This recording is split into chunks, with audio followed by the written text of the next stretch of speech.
Hey everybody, just going to take a quick break from the show to tell you about a new series from Prime Video, Lazarus.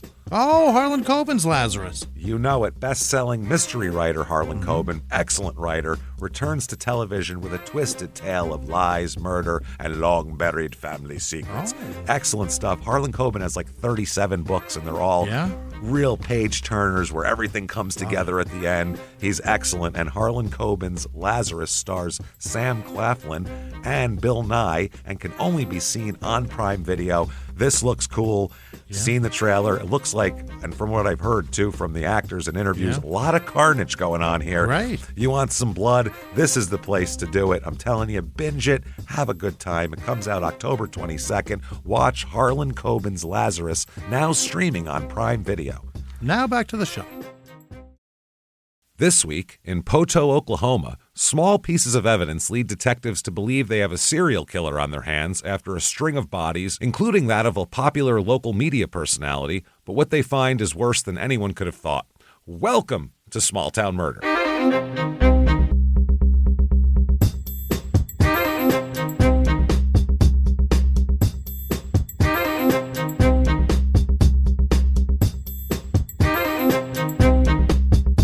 Hello, everybody, and welcome back to Small Town Murder. Yay! Oh, yay indeed, Jimmy. Yay indeed. My name is James Petrogallo. I'm here with my co-host. I'm Jimmy Wissman. Thank you, folks, so much for joining us today on another absolutely bonkers edition of Small Town Murder. This is a lot today, boy. Man, this is one bad, very, very bad person. We'll talk all about it here. Serial killer time. So before we get to that, though, we must say, head over to shutupandgivememurder.com. You can get your tickets for the virtual live show October the 30th, the day before Halloween, just like a regular live show. Only difference is you can watch it anywhere in the world with internet.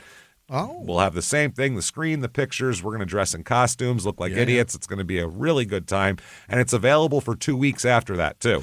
So you can buy it ahead of time, watch it a whole bunch of times. You can buy it during that 2-week period. Anytime after it goes 2 weeks, you can get that. That's shutupandgivememurder.com. Also, get your tickets for Philly, because there's a couple tickets left in Philly, I found out. So, is there? Only a few, but they're there. So very few. So if you want them, get them right now for Philly in December. Do that. And definitely also listen to our other two shows, Crime in Sports. Very fun multi-part series on Billy Martin at this point. Oh, yeah. Old-timey fighting guy there. Well, he's a baseball player, but he fights more than a boxer. He has more fights than a professional boxer. And then also check out Your Stupid Opinions, which is just hilarious. We're going to talk about reviews from everywhere, and they're so fun. Then get yourself Patreon. You need it. Patreon.com/crimeinsports is where you get all the bonus materials. Anybody $5 a month or above, you get it all. Hundreds of bonus episodes you've never heard before immediately upon subscription to binge on. Then new ones every other week. One Crime in Sports, one Small Town Murder, and you get it all, my friends. Get it all. This week, what you're going to get for Crime in Sports, we are going to talk about Deshaun Watson and all the accusations against him. He's a quarterback who's had just a plethora of horrible accusations against him. There's so many. It's disturbing. And then for Small Town Murder, it's Internet Salad time. All right. We are going to go around the internet and see what's going on in the world. Talk about it. Everything except politics, because nobody wants to hear that from us. So we're going to talk about all that stuff. We'll talk about that comedy festival that everybody kept talking about and kept asking us about, too. We'll talk about all that good stuff there. Patreon.com/crimeinsports. And in addition to that, you get all of our shows, Crime in Sports, Your Stupid Opinions, and Small Town Murder, all ad-free with your Patreon. All of it ad-free. And then on top of that, you also get a shout-out at the end of the show, too. It's all we can give you, everybody. Patreon.com/crimeinsports. That said, disclaimer time. Here we go. Hey, everybody, this is a comedy show.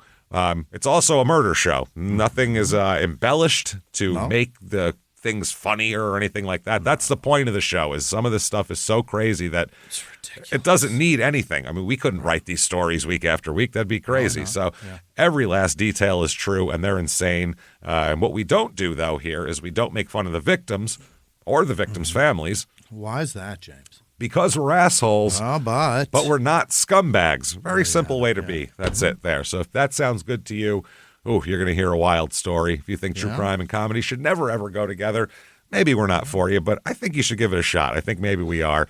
Either way, no complaining later. That said, I think it's time to sit back, everybody. What do you say here? Let's all clear the lungs and let's all shout. Shut up and give me murder. Let's do this, everybody. Okay. Let's go on a trip, shall we? We're going to Poteau, Oklahoma. Yeah. And, man, it was an interesting one trying to find the pronunciation on this town. Poteau is Poteau. Poteau. Sure, sounds good. Poteau, Oklahoma. It's in eastern Oklahoma. It's about 3 hours to Oklahoma City, so it's nowhere near there. It's kind of Oklahoma City's kind of in the middle of the state. It's about 4 hours to Dallas if you go down south a little bit, and then about 2 hours to Allen, Oklahoma, which is our last Oklahoma episode. That was the Bigfoot murder conspiracy. Yeah, we remember that, where he said he was killing his friend to send a message to the Big Feet that were watching him in the distance. So interesting. This is in LaFleur County. Area codes 539 and 918. History, a little bit of history here. During the 1700s, the late 1700s, a large French outpost was at Fort Smith, like Arkansas, which is near there. It was called Belle Point. And further up the Poteau River was a secondary post at the base of Cannibal Mountain. Yeah. So the river was called the Post River, and then they ended up calling it the Poteau River. Sure. And the outpost, they just called it Post or Poteau. That was it. Poteau is a French word meaning post. Meaning post. There you go. That's how this happened. Not too complicated. The Poteau Chamber of Commerce wrote that the community was founded in 1885 as just a few houses and Bud Tate's General Store. Old Bud Tate. Bud Tate's in on this here. At the time of its founding, it was in a different county, which was part of the Choctaw Nation. It was incorporated as a town in the Indian Territory by the federal government in 1898. And once Oklahoma became a state, the governor declared Poteau as, quote, a city of the first class. Yeah. There we go. First class city, everybody. Let's find out what people think and if they think it's first class with some reviews here. Here is 5 stars. It's a great place. Entertainment is cheap. What does that mean? I don't even know what that means. I don't know. Do they mean like ladies on the street? Could it possibly mean? I don't understand what cheap drinks at the bar. I don't know what it could. It's weird. Everything's, I guess, cheap. It's all cheap. Everything you want to do for fun. This next sentence is odd. It's a big town with a small town feel to it. No. It's not a very big town, by the way. It's easy to get from one place to another quick and safely as well, and has lots of different places to eat as well, whatever it is that you are in the mood for. Okay? The college life is easy as well. Everyone is so respectful and down to earth. I hope this person isn't in college because they no punctuation for a long time, and they say as well 3 times in every sentence. So they need some sort of take English. Miss North Carolina that said as well too, and over and over and over again, same thing. Same thing. South Carolina, I think. One of those, 3 stars. Poteau is a decent town that could develop more, most definitely. It is getting a Whataburger soon. Should be done any day. Shit! It's all done, everybody. That's the finishing touch. Any day now. Mustard cheeseburgers. Let's go. The cherry on top is always a Whataburger. That's the cherry on top of the town. It's all finished then. That's put when the you bow know on you're it. Put the old bow on it, everybody. 3 stars. I live in a considerably nice neighborhood, so I haven't had very many issues. I just wish the sewer lines didn't bust almost once a month. The what? The sewer lines apparently are bursting on a monthly basis. I don't understand. How many? What are you doing in this town? We've been to so many giants. I've never seen a sewer line bust. No. Ever. Well, how much steak are you eating? You're busting the sewer lines. I get they like beef in Oklahoma, but guys, mix a salad in once in a while. You do not need a Whataburger. You're breaking the sewage with this. Good Lord. 1 star. I had a very bad experience with this city. It contains a horrible beast.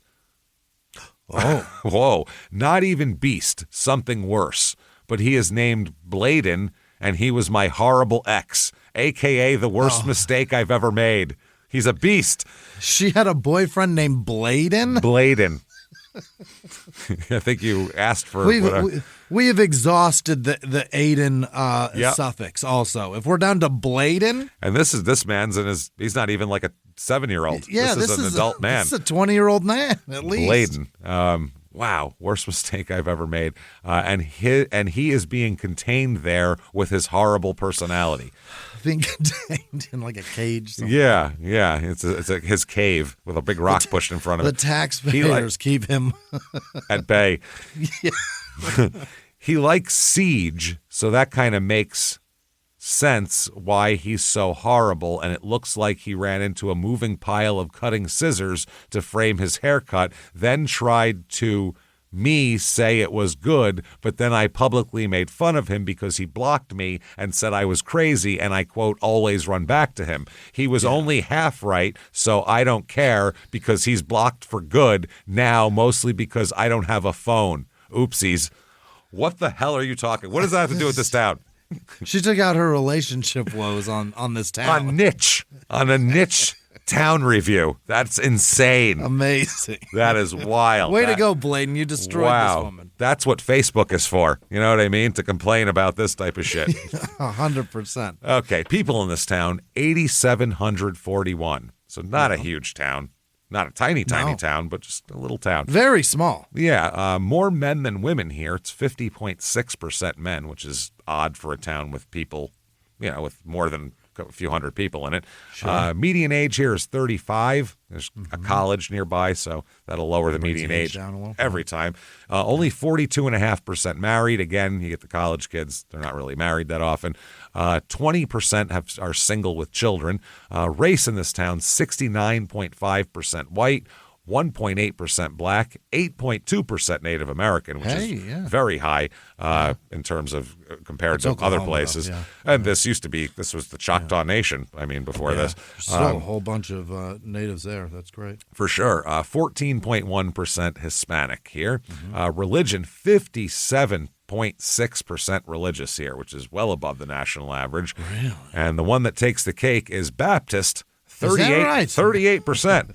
As we know, Baptists are the Catholics of the Plains, I guess. Yeah, not kind of the South, isn't it? It's south of that line, right? I guess, but that's the Plains out there. Slightly high unemployment. A lot of the reviews said there aren't a lot of jobs around here. It's hard to find jobs. There's not a lot of big cities around here to really commute to, so it's kind of tough. Median household income here is $40,711, which is well below the national average of $69,000.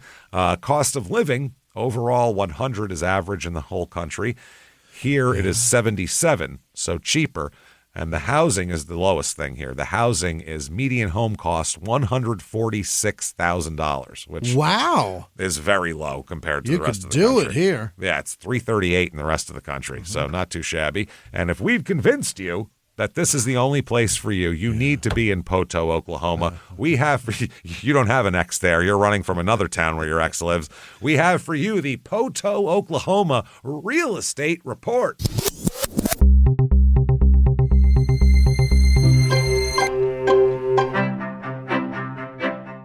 Okay, your average 2-bedroom rental here goes for $770, which is extremely low, way below the national average, usually almost $1,300.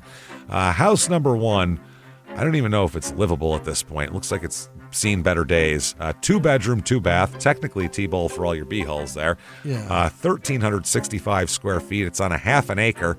And you can see from the front there, it looks like it's seen some better days. Yeah, not good. Weird color. This is I don't know what this is. Ooh, boy. It's got there's a hanger hanging from the beams for some reason. I'm not sure. $59,000 for that.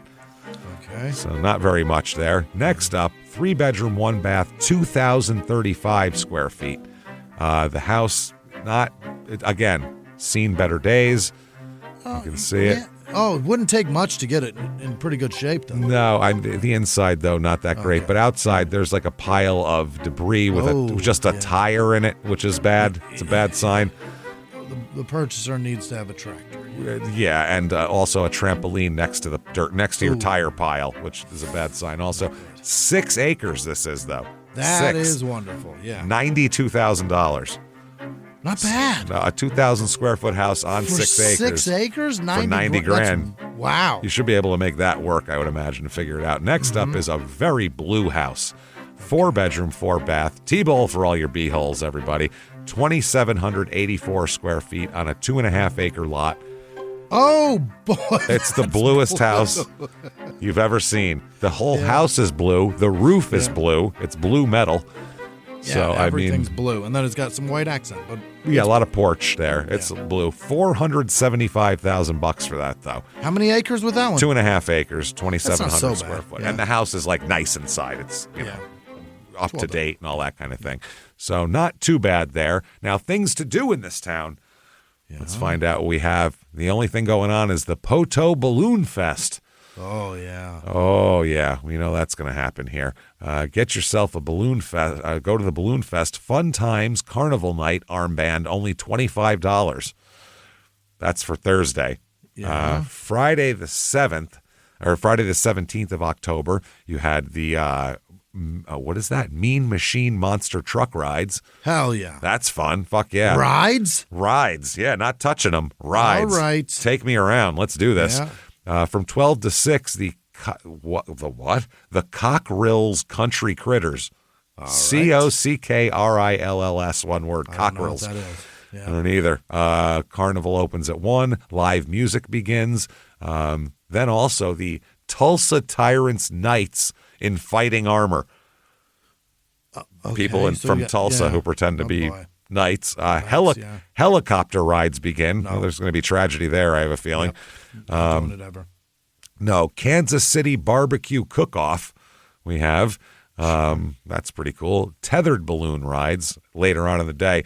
So earlier you can go up all the way you want in the balloon, and then you can do all kinds of air travel. Yeah. Then we're just going to tether it from then on here. Right. Saturday, we have the Kansas City Barbecue Championship Cook-Off, which that sounds wonderful. I would love that. That sounds great. I love it. I'll judge a championship cook-off any day of the week. That's good shit. More helicopter rides. Little Miss and Mr. Balloon Fest pageant. Do we need this? It's enough. It's enough. It's a balloon fest. We don't need to have We've done them. We know.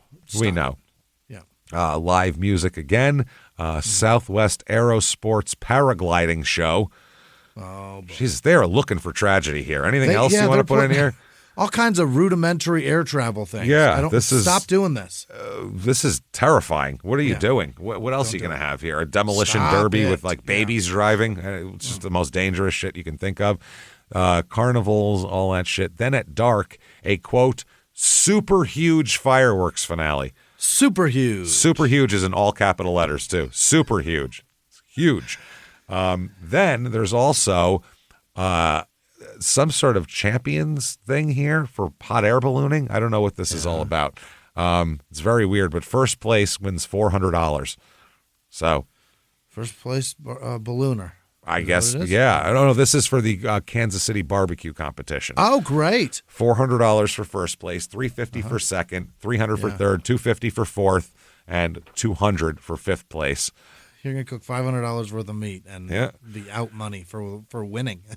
That's right. You're going to spend so much on dragging your shit there and all the meat and everything else. Yeah. The Kansas City Barbecue Society Oklahoma State Championship Barbecue Competition. This is for the state title, everybody. Wow. Get your asses in there. Yeah. And it's a weekend of hot air balloons, delicious barbecue, and family fun. Okay.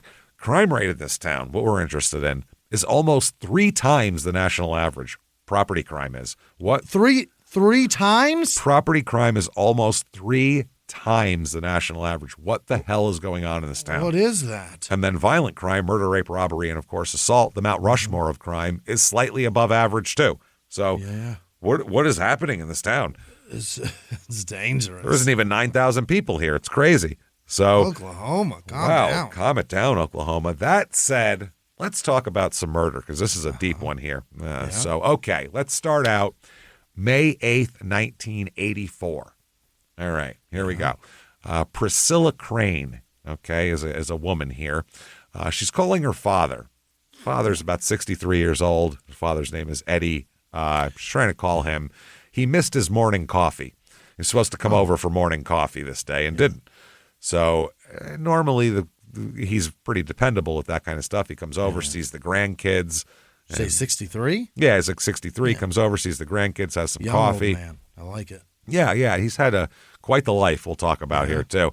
His wife had died a few years earlier, so he's lonely too. So he likes to come out and do that sort of thing. As well, you'll find out that he's lonely. He's bored alone, and his daughter Priscilla didn't really like him living alone either. She was just worried about him. Thought he was lonely and sad.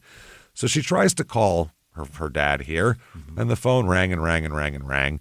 She calls a second time, and the phone rang busy after ringing a few rings. So it rang a few rings, and then a busy signal came on, which I don't even know how that works. I guess you pick it up and hang it up, and then you have it off the hook?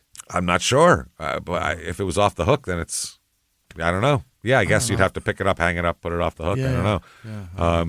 But then that would end your phone call. If they picked it up and hung it up, you wouldn't hear. You'd think so, but I don't know. Sometimes the phone lines get fucking goofy, right? No, I don't know. I have no idea, and I haven't used a landline in so long. It's so long, I have no idea. So after these calls go unanswered, she said, "Hey, let me just go over there and see what he's up to." Have a look. Yeah.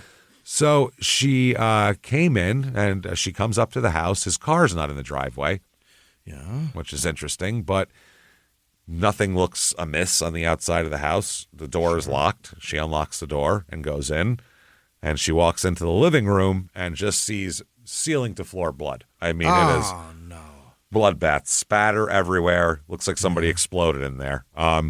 She freaked out, sees her father on the floor as well, and calls 911. So the cops come, and they say, who do you know who could have done this to your dad? Who he has enemies? And she said, he doesn't have any enemies. He's a normal guy. Everybody likes my dad. I don't get it. Man. Yeah. Doesn't make sense at all. She said, I saw my dad lying in a pool of blood, and I don't know. The cops also find a blood-covered brick on the coffee table near his body. A brick? A brick, absolutely. Now, this is Eddie Oliver Cash is her dad. That's his name. Which is kind of a cool name, Eddie Cash. It's not bad, yeah. So, he's it's sad. I guess she said this is a Monday morning. She had last seen him alive on Sunday. He came for Sunday dinner and did all of that. He's fully clothed except for shoes. He has no shoes on. His 1976 Dodge van and his shoes were stolen. Shoes? That's shoes. Shoes and van stolen. Okay. So he has no known enemies. They talked to all the neighbors. The neighbors it's a quiet neighborhood. They're shocked that this guy who didn't do anything to anybody got obviously beaten with a brick to death in his house. That seems like a lot. Is that what it is? So 2 Broken Arrow police detectives, Detective Homer Miller, and of course, Detective Rick Ross. Got to have him in the mix. Fuck yeah. Yeah. They said, quote, "We walked in the door and we found the body lying in front of the coffee table. There was a lot of blood on the red carpet. The victim had a vacuum cleaner cord wrapped around his neck, tied in a knot." Still attached to the vacuum, by the way. Yeah. Oh, my God. So they didn't cut it off oh, man. Yeah. Imagine fucking dragging a Dyson behind you while you try to strangle somebody. So they take the blood-spattered brick found on the coffee table as obvious evidence here. They said they found no evidence of forced entry into the house. They said that the death, was possibly killed. The best they could think is maybe he interrupted a burglary. That's all they can imagine here. So while they're investigating this whole thing, and we'll find out a little more here, Eddie Oliver Cash was born in 1921. He's lived in Broken Arrow. He's described as a gentle, kind-hearted rancher and humanitarian by his friends. He was drafted into World War II when he was 20. Jesus. Sent to the front lines. A World War II hospital card shows him wounded and sent home. So he's wounded in World War II. Ooh, and then came home after that. Yep. Which is that's a Purple Heart guy, yeah. Which is tough. You're wounded in battle. He meets a wife here named Ernie is her name, Ernie Foster, and they get married. They have 2 children together, including Priscilla here that we talked about. I guess his sisters died in 1972 and 1974. That made him real sad. And then in 1981, his wife died as well. He has seen a lot of death in his life. Yeah, he's pretty lonely. He lives alone in a single-story home. He's known for helping strangers and always offering rides to hitchhikers. He's lonely. I like that first part. That second part, I'm not so keen on. Nope, he's lonely and he likes the company. Yeah. You know? And we find out that while the day before, while en route to visit relatives, he picked up a hitchhiker in Broken Arrow. Oh. That we know. He said he was on his way from Broken Arrow to Owasso. I don't know if I'm pronouncing that right. On the afternoon of May 7th, he saw a man hitchhiking, and he pulled over to see if he needed a ride. Okay. And the man was dressed in jeans with a shirt and dirty blonde hair. Sure. And he dropped the man off in Owasso. That was the last time he saw him. So that doesn't seem like the trip. No, doesn't seem like there'd be a real connection there. Yeah. He continued along the way to visit a sick relative, and that was that. So that's all they know. He picked up a hitchhiker but dropped him off. So because he had told his family, I picked the guy up and dropped him off all the way the hell over there. So the forensic pathologist said that Eddie had suffered at least 5 blows to the head with the brick, presumably with the brick, and was strangled with a vacuum cleaner cord as well. Now, that is not great. Now, that's May 7th. That same day, a family reports a woman missing. This is Margaret Ann Bell Liddick, Lydick. She's 37 years old. She's described as youthful looking for 37 and brunette and, quote, pixie-ish. I guess that means small, I suppose. I imagine, yeah. Yeah, she lived with her family, had a nice suburban home. This particular day, she had stopped for drinks at Henry's Bar, which is a kind of a local bar in Poteau that all the locals hang out at. Everybody knows your name type of joint. It's near the Arkansas border. It's a local bar, basically. Nobody else would know it's there or stop there. Somebody saw her that night, described her as wearing tight slacks that, quote, looked like they'd been put on with a spray gun. Nice. Very tight, yeah. She met a stranger at the bar, a man, and struck up a conversation with him, because this is the type of bar where if there's a stranger, everybody notices him. It's weird, yeah. You know, it's just, who's that guy? So it's a weird guy. Now, they start talking. The bar closes around midnight, which is earlier than it normally closes. I guess it was slow, and they decided to close. So Margaret offers this stranger she's been talking to a ride in her white Cadillac. I guess he's staying at a nearby motel, he told her. He's a truck driver that's, trucks on the fritz, so he's just waiting for it to get fixed. And so she has a white Cadillac, and they said, hey, she said, I'll give you a ride. Yeah. And then she disappears because the next day her family reports her missing. She didn't return home that night. She didn't show up for work at all. The initial police response is not great to this.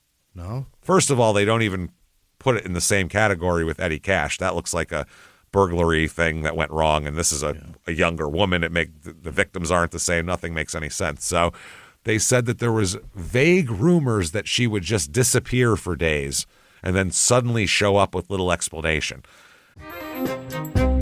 Hey, everybody, just going to take a quick break from the show and tell you about something delicious, Omaha Steaks. OmahaSteaks.com. Oh, my God, I love them. The Omahas, they're juicy, they're tender, they're delicious. It's fall. It's perfect time to cook some steaks out on the grill. You can tailgate. It's perfect for a busy night or whatever you want. It's just so good. They have handcrafted steaks to delicious fall favorites. Omaha delivers the world's best steak experience, and we can definitely stand by that. They are delicious. They have everything from USDA certified tender steaks, juicy burgers, cozy and convenient meals. Then they got like tailgating stuff, really good, like chicken wings, smash burgers, and big deli style franks, those big old hot dogs that are delicious, and they're really good.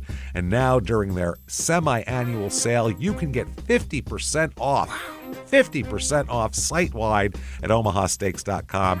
Plus, our listeners get an extra $35 off of that with promo code SMALLTOWN at checkout. unbelievable. I love the Omaha Steaks. It's the best. You get that box and you just know this is some goodness. Some dinners are in here. Some stuff I don't have to worry about because I know I can make this and it's going to be delicious. All the way to dessert. I'm super excited about that. Oh, yeah. Cinnamon apple tort. Every time. Oh, my God. That's so good. It's delicious stuff. I'm telling you right now. And Omaha Steaks, it's just amazing. They offer unrivaled quality and variety, and every bite is backed by their 100% guarantee. You can get grass-fed, grain-fed beef, the marbling on it. That's what you want. That's terrific. That's what it is. That's what the steakhouses want. That's what you want because that's where the flavor comes from. Since 1917, it's a family-owned company. They have it all, from desserts to seafood, chicken, pork, steak. It's the best. Bring home the legendary flavor and everyday convenience of Omaha Steak. Visit omahasteaks.com for 50% off site-wide during their semi-annual sale, and for an extra $35 off, use promo code SMALLTOWN at checkout. That's 50% off at omahasteaks.com and an extra $35 off with promo code SMALLTOWN at checkout. Terms apply. See site for details. Now back to the show. Hey everybody, just going to take a quick break from the show to tell you about a new series from Prime Video, Lazarus. Oh, Harlan Coben's Lazarus. You know it. Best-selling mystery writer Harlan Coben, excellent writer, returns to television with a twisted tale of lies, murder, and long-buried family secrets. Excellent stuff. Harlan Coben has like 37 books, and they're all real page-turners where everything comes together at the end. He's excellent. And Harlan Coben's Lazarus stars Sam Claflin and Bill Nye and can only be seen on Prime Video. This looks cool. Seen the trailer. It looks like, and from what I've heard, too, from the actors and interviews, a lot of carnage going on here. Right. You want some blood? This is the place to do it. I'm telling you, binge it. Have a good time. It comes out October 22nd. Watch Harlan Coben's Lazarus, now streaming on Prime Video. Now back to the show. But we don't know really where that came from, but that's the idea the cops got, so we don't know exactly how hard they were looking for her at first. Is she unreliable, or does she just...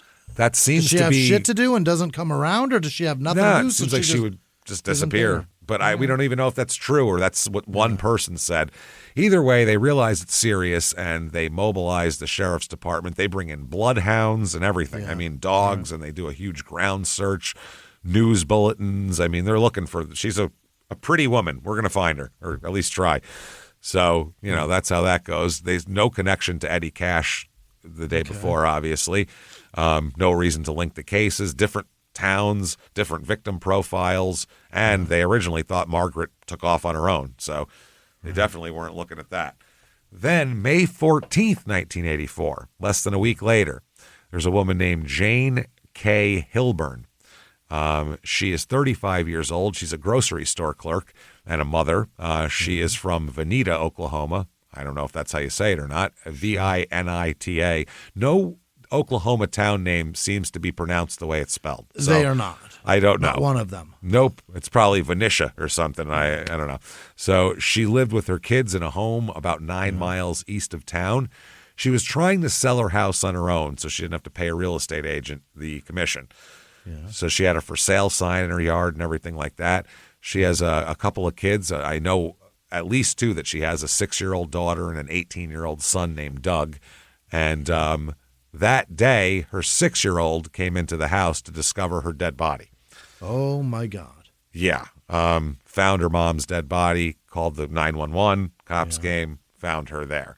Now, her car is gone as well. A 1987 black Camaro is also gone. Not bad, yeah. No, those were shit, those Camaros, man. Those 80s 87? Camaros sucked. They were those terrible. Are the flip-up headlights? No, those aren't the flip-up headlights. No. 87? No, 87 is the square headlights. My dad had an 87 IROC. Was it that late? Yes, my dad had an 87 IROC. It's that we're all body style. recessed under the hood? Yeah. That's he had that one, but the Camaros of that era were like really weak and shitty. They weren't good cars at all. They're putting the fucking 6-cylinders in them. Yeah, they were lousy as shit. So then May 23rd, 1984. So this is all within 2 weeks here. Janet D. Jewell here, Jewell.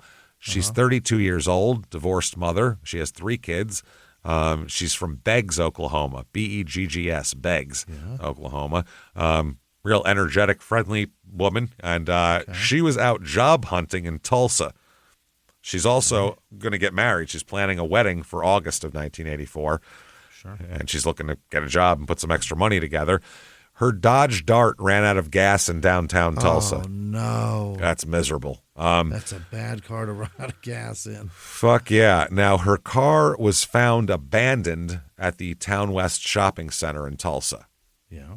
And right away, they went to her boyfriend because they thought, but her boyfriend was watching the children at the time, so couldn't have been anything. He couldn't have done, nothing to do with him. He's just home with kids that aren't his, and now she's gone, so I don't know where they go. So that's May 23rd. Then, May 24th, 1984, the next day, Valerie Shaw Hartzell, 25 years old. She is a very well-known local person. She's, like I said, 25. She's a radio reporter and newscaster for KRAV in Tulsa. So she's KRAV, very well-known locally. Especially back then, you knew all the local reporters. This was pre-social media and you know, a lot of people didn't even have cable in 1984 to get, you knew your local shit. So, she's known as a local celebrity, and everybody likes her. She also has 3 kids, including a baby, and lives in Tulsa. She goes to the Town West Shopping Center, the same one that the last woman disappeared from in Tulsa. She was going to get diapers for her 22-month-old and disappeared into thin air. Oh, boy. Not great. Now, the white Cadillac, remember the one had a white Cadillac from the bar, offered a ride to the trucker to the motel. That's found later on. The vehicle is traced to Margaret Liddick, but there's not a lot of evidence inside of it as far as there's no like dead body or anything like that here. So they don't know who they're looking for at this point. It's they find some evidence, but nothing that really. This is in Missouri as well. They find it, so it's not even Oklahoma. Yeah. Back then, agencies did not really talk to each other that much. If you watch anything about any serial killer, most of the reason they got away with it so much back then was because the agencies didn't communicate. They didn't communicate. Like we did a long crime and sports on Randall Woodfield, the I-5 killer, and that's how they caught him, was cooperating between departments. Same thing with Ted Bundy. They started putting it together through. Yeah, and then when he escaped, then they started really going, well, we got to talk to some people because this is a bad man. We can't just have him out there. Before that, everybody was like, no, we're getting the bust. It's ours. Like, okay. Competition.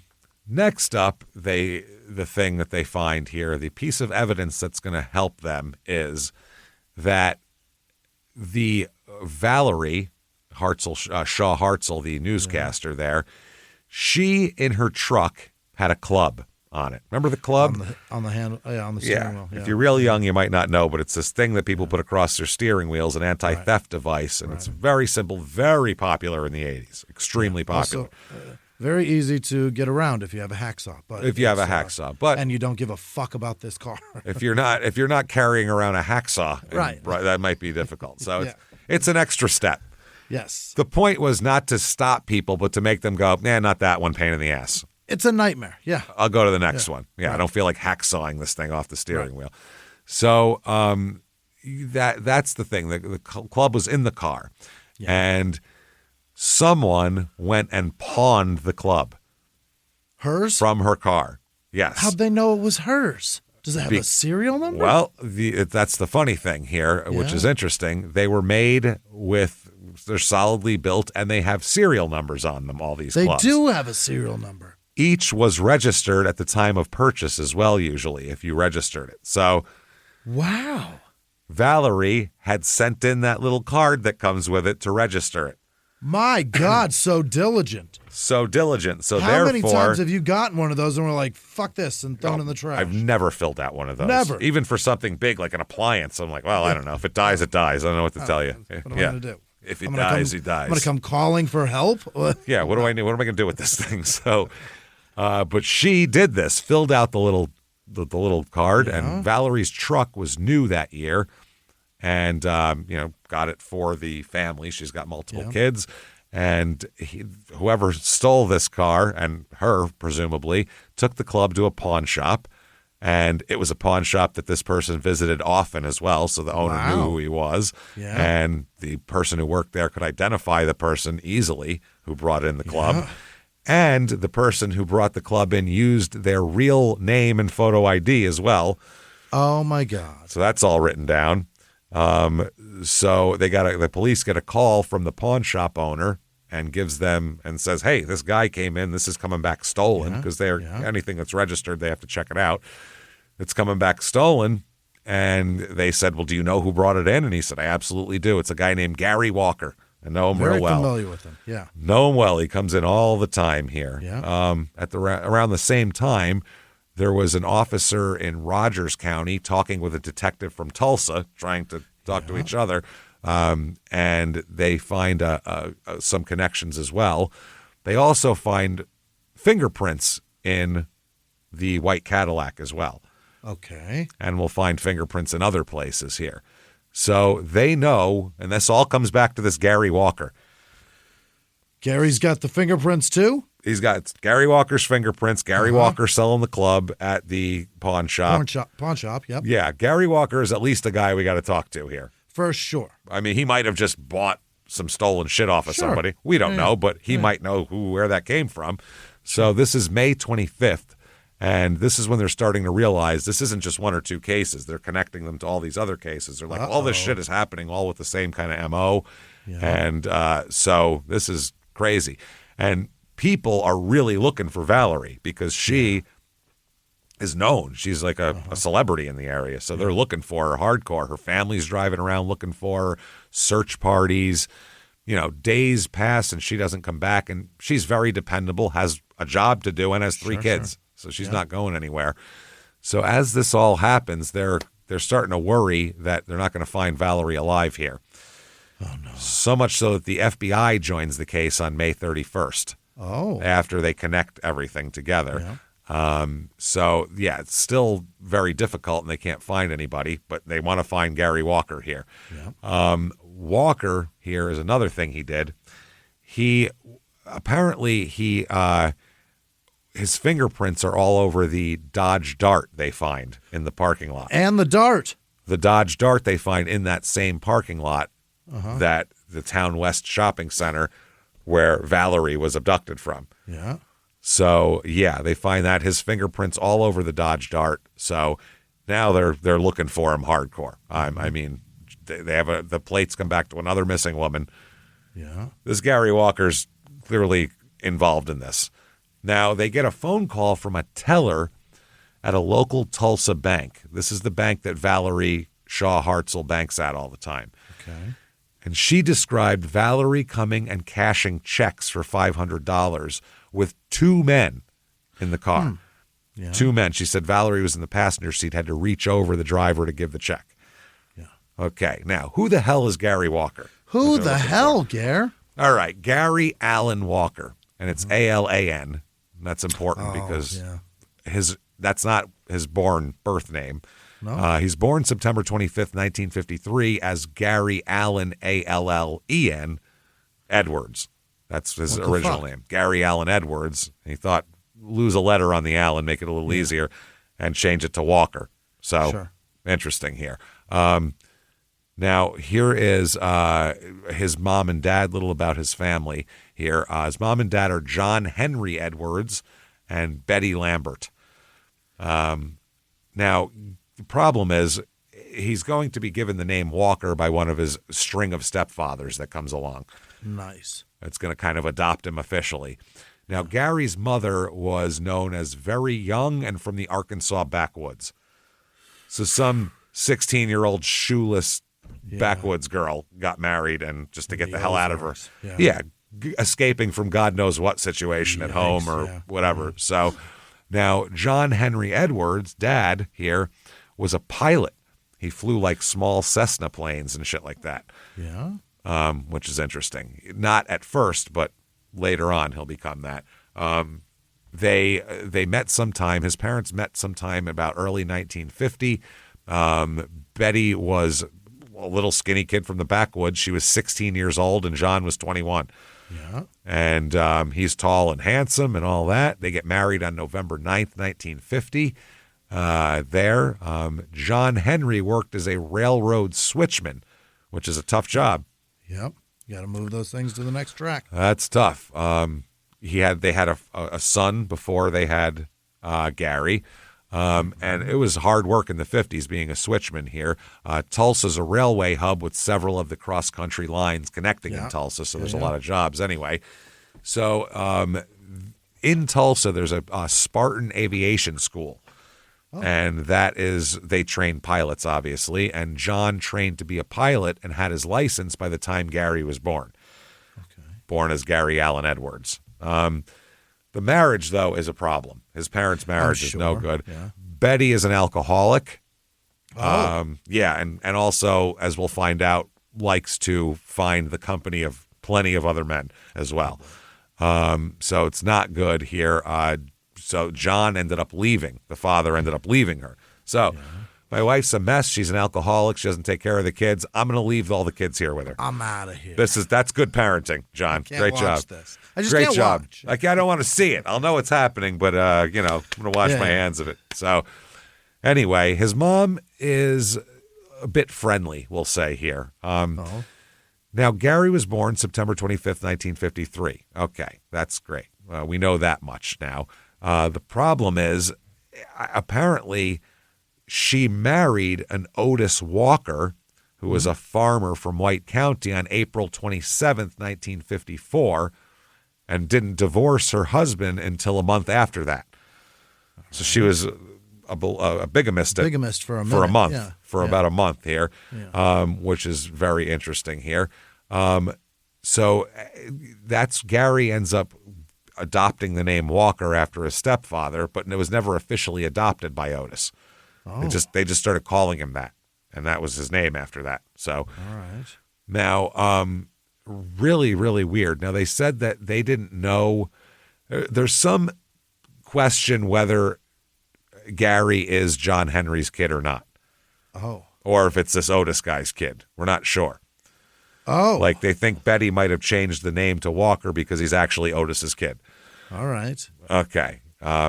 Either way, it doesn't matter. Otis is a terrible father or stepfather. He is an abusive lunatic. Yeah. Absolutely abusive. Now, they're going to have a bunch of kids together, Otis and Betty. Otis would beat him within an inch of his life, Gary. Threatening him with rifles and shotguns as well. Why not? Yeah, might as well put a gun on a 10-year-old. Gary apparently drew the most anger from his stepfather. He's the guy who's going to really bring it out of him here. They said that basically there was often times when Betty and one of Gary's sisters and whoever else was there had to like throw themselves on top of him to stop Otis from killing the boy. For heaven's sake. This is when he's like 9, too. This isn't like a 16-year-old going, fight back or any of that bullshit, some crazy lunatic shit. This is a child, basically. Right. He was beaten regularly. Gary said, quote, "I couldn't figure out why my daddy hated me. I got a lot of whippings. Yeah. He whipped me so long I couldn't scream no more and I couldn't get up." Eesh. That's pretty crazy. This dates back to when he's, 5, 6, 7 years old. Yeah. He was made to collect trash in a suburb of Tulsa as well to help his dad with his job, apparently. Yeah. He said he was beaten with a wash tub. I don't know how you beat someone with a wash tub. You got to pick that thing up. It's a basin, I suppose, and you just... What is it, like? It's like a WWE move, though. It's going to make a bong when you hit him with it. It's going to be a good noise. They make them out of several different things. Yeah, and people scream ECW over and over. It's great. He was whipped with a garden hose, beat with pieces of wood, nearly drowned to death in a trash can full of water. God, Jesus. And, of course, threatened with rifles and shotguns. Yeah. Also, he said that he got a small radio for Christmas when he was 10. Nice. And he was so excited. It was all he wanted was some connection to the outside world. You know what I mean? Where you could lose yourself in it. You could just disappear and listen to whatever. Yeah. that was the internet for a kid back then. You know what I mean? I mean, there was stations you could tune in. Maybe I can get this one from that town. Oh, there's a baseball game on, and whatever it was. So his stepfather was so mad at him that he got something he liked that he broke it just because he liked it. Oh, damn it. Made sure to break it. Oh, you happy? How you feel now? You love that? I'll destroy it. Now, if that's not weird enough, his mother, Betty, is fucked up. Not only would his mother bring men over and have sex with them in front of him, she also had sex with him. What? With Gary. And Gary's friends as well. When he's 12, we're talking about. She'd like say, hey, all the 13-year-olds in the house. Yeah, run a train on me, which is... Wow. What happened to Betty when she was a kid? You know what I mean? My God. Yeah. Jesus Christ, that's awful. So, not a good upbringing for Gary. No, this is terrible. Little education, a lot of sexual and physical abuse. He was actually left at one point 2 different injuries from his physical abuse. He had a crushed chest, like he had broken sternum or something, and a crushed testicle at one point. Ooh. When his stepfather beat his testicles. So yikes. He's this makes a monster, is what you just. That's a recipe. Yeah. If you wanted to make monster soup, this is what you would put in the pot. You know what I mean? Yeah. Mix it. Mom fucked his friends too, and him. Yeah, that's mix that crazy. in. Sprinkle that in like a bay leaf and stir it around. Now, school he did not do well in, as you can imagine. Yeah. He was diagnosed with a personality disorder at 13, with antisocial personality disorder, and having poor impulse control as well. Mm-hmm. He apparently ends up at the Children's Medical Hospital, we'll talk about here. At age 14, Gary, by the way, must think like, hey, maybe my real dad will come get me one of these days. Yeah. Because that's a fantasy kids have. You know what I mean? Maybe my real dad will come. He'll save me. Yeah. Even though he left and doesn't care about me, he'll save me. Yeah. Then when he's 14, John Edwards dies in a plane crash in Washington State. The pilot, his dad. What? Yeah. So now dad is dead. So now it's just Otis and Betty. Those are his only parents. No one, his brother, nobody attended the funeral or anything. Never even got to go to his dad's funeral. Not great. So the plane was a light plane that John Henry was flying from Wichita, Kansas to Seattle, and he veered off course and crashed on Denny Peak, 50 miles southeast of Seattle in the Cascades. Now, Gary was doing so poorly in school, the school recommended an evaluation at the Children's Medical Center in Tulsa. Mm-hmm. That's when the schools, they would say, you should go there. You should get him off of our hands, basically.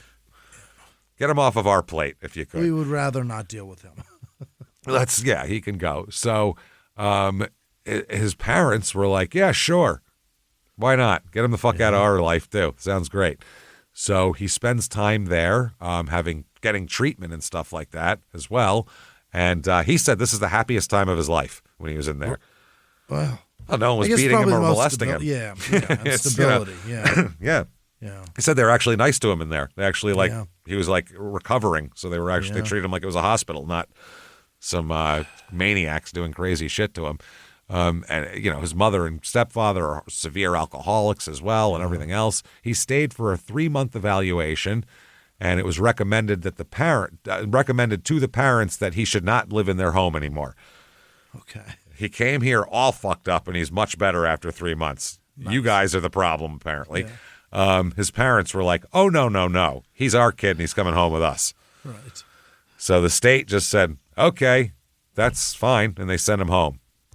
So this is insane here. Now, between the times he was in school, and which is always acting out, always getting in trouble in school, and everything else, he would just skip school. He'd leave school.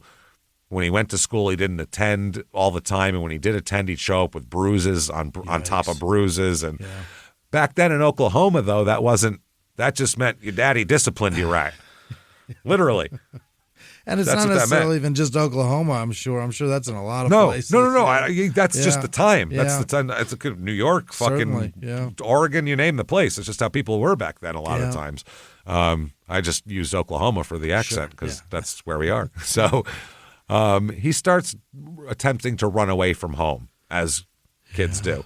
And they find out through studies that kids that run away and try to stay away, not kids that leave for a day and come back. They're sometimes trying to prove a point, you know what I mean, or whatever, assert themselves. The kids that run away and actually keep going and try to stay away, 99.9% of the time, those kids have been abused horribly. That's why they do that. Yeah. There's no other reason a kid leaves home unless it's so bad here, I have to get out of here. As soon as you spend one night on the street, if you're not abused, you're like, it's not so bad. I'll go back. I'll go back. Yeah, exactly. Oh, I'm hungry. Let's go. We have Hot Pockets in the freezer. I'm going home. So the first 2 times, he was brought back home and beaten just fucking unmercifully for the attempts here.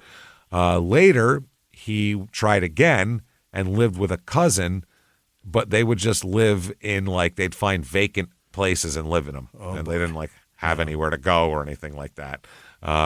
So it was bad. Now, also, when you're out of the house as a kid and living in vacant places, you're committing crimes to stay alive. For sure, yeah. It's not like he went and got, like, a real nice paying middle management job and settled down. Like, he's fucking 14.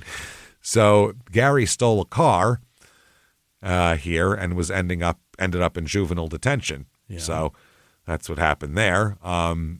He was sent to the Eastern State Hospital at that time because of his age and his recent stay at the Children's Hospital. Sure. They knew he was fucked. It was in the records that he was all fucked up.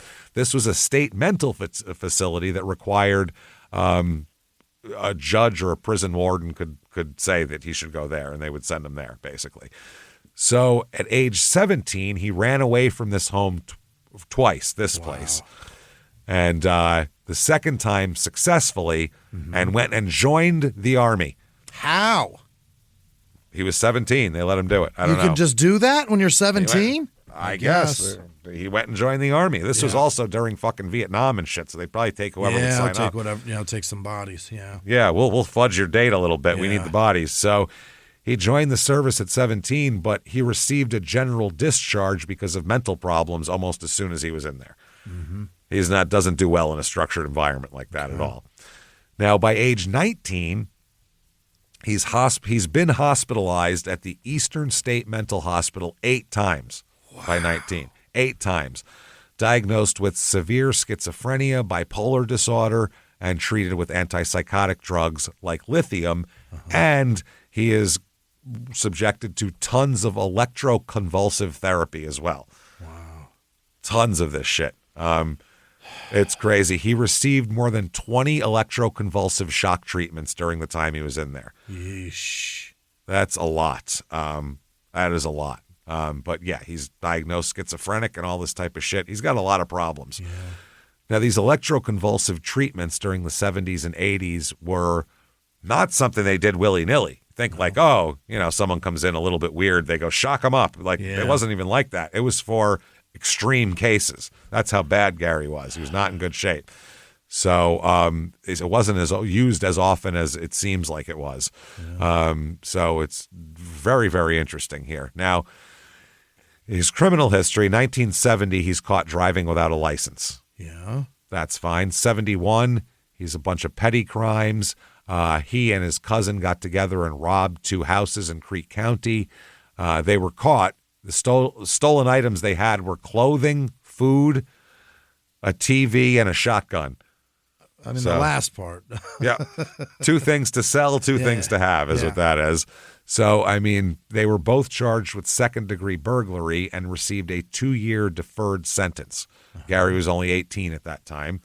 Okay. February of 1973, he and an accomplice named Marion Holland were both arraigned for knowingly concealing stolen property there. The stolen property was a saddle and bridles from Charles Ray Gann, who was a horse guy apparently, which is those are pretty traceable, aren't they?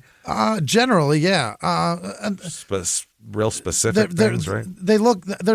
You can just buy a regular ass boring one, but most cowboys like a real nice one. Yeah, that's what I mean. They probably have their own. Yeah, they might have their initials burned into the side of it or something. That's what I mean. Some shit like that. So that seems like a dumb thing. Paisleys that are very specific. Yeah, seems like a dumb thing to steal. It's very personal. Yeah.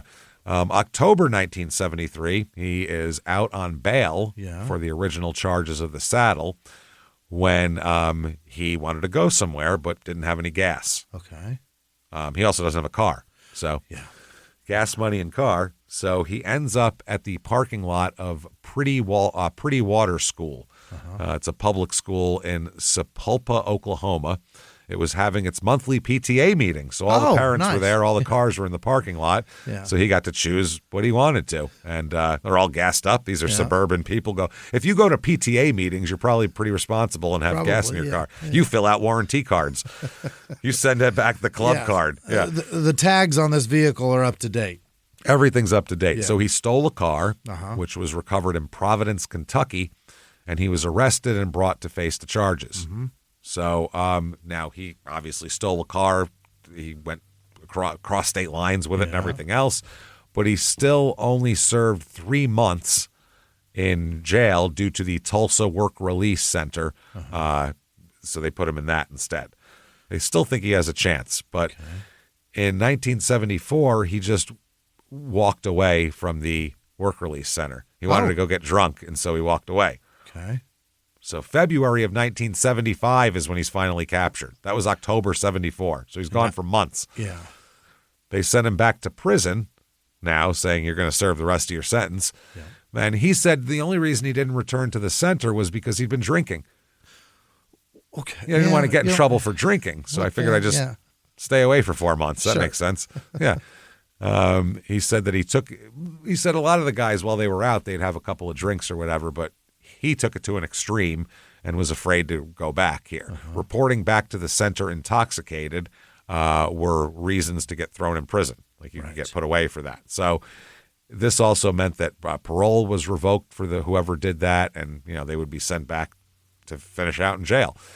So at this point, he's got theft, burglary, narcotics abuse, carrying concealed weapons, prison escapes because he tried to escape from the work release program, in trouble for assaulting inmates as well in there. Yeah. He's got a lot of problems.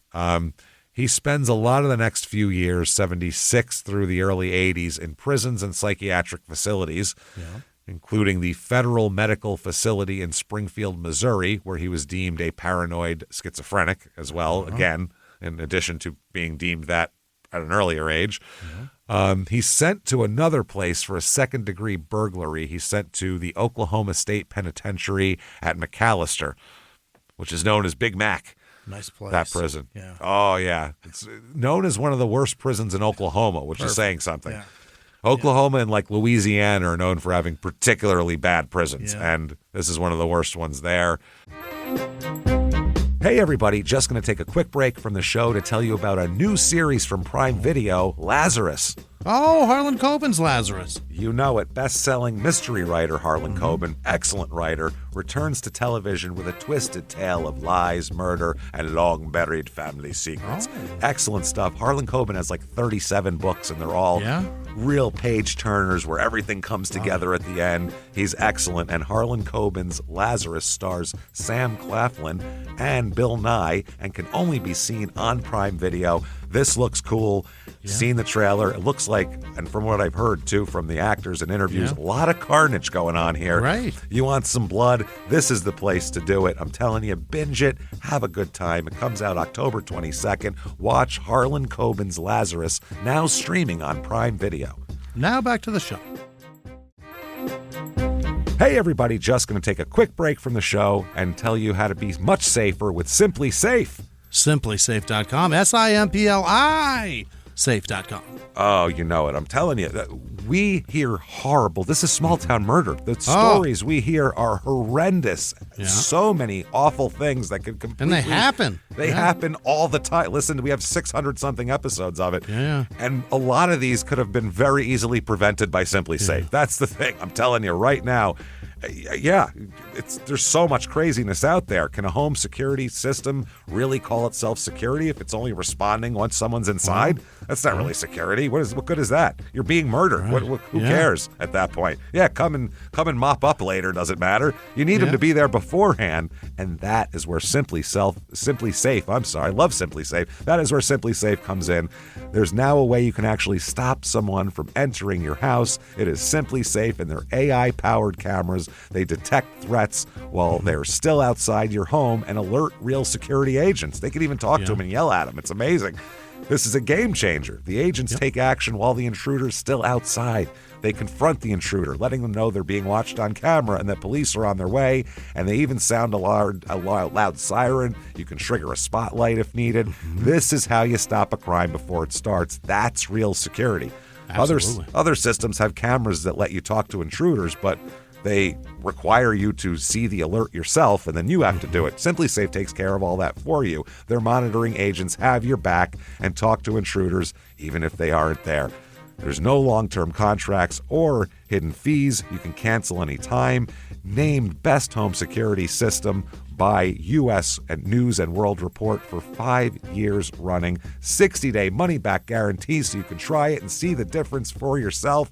I'm telling you, we use SimpliSafe. Yes. Have it on my house, have it on my office, the studio. Everything we have is SimpliSafe protected because there's just no better way to do it than the way they do it. I'm sorry. It's just great stuff. And right now, our listeners, you guys, can save 50% on a SimpliSafe home security system at simplisafe.com/small. That's simplisafe.com/small. There's no safe like SimpliSafe. Now back to the show. Hey, everybody, just going to take a quick break from the show to give you a better way to dress with Quince. Quince.com, Quince.com. Oh, yeah, we love Quince, and as the weather's starting to cool off, you got to start swapping out your clothes here. Oh, yeah, you do. No more summer stuff. Put the shorts away. Get yourself some fall gear. You need warm, durable, built-to-last things, and Quince delivers every time with wardrobe staples that'll carry you through the season. Quince has the kind of fall staples you'll actually want to wear over and over again, like 100% Mongolian cashmere from just $60. That's a great deal. Classic fit denim and real leather and wool outerwear that looks sharp and holds up. I'm telling you, I got this leather jacket that I got in the spring, and I'm dying to wear it from Quince, and I haven't been able to wear it because it's been warm, so I'm looking forward. I think Seattle live show, I'll break it out there for that. Yeah.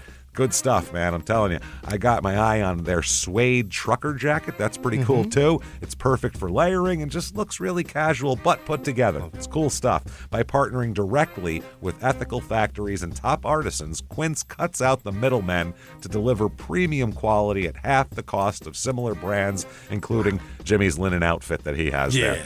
It's awesome stuff. Layer up this fall with pieces that feel as good as they look. Go to quince.com/smalltownmurder for free shipping on your order and 365-day returns. Now available in Canada, too. That's QUINCE.com/smalltownmurder. Free shipping and 365-day returns. Quince.com/smalltownmurder.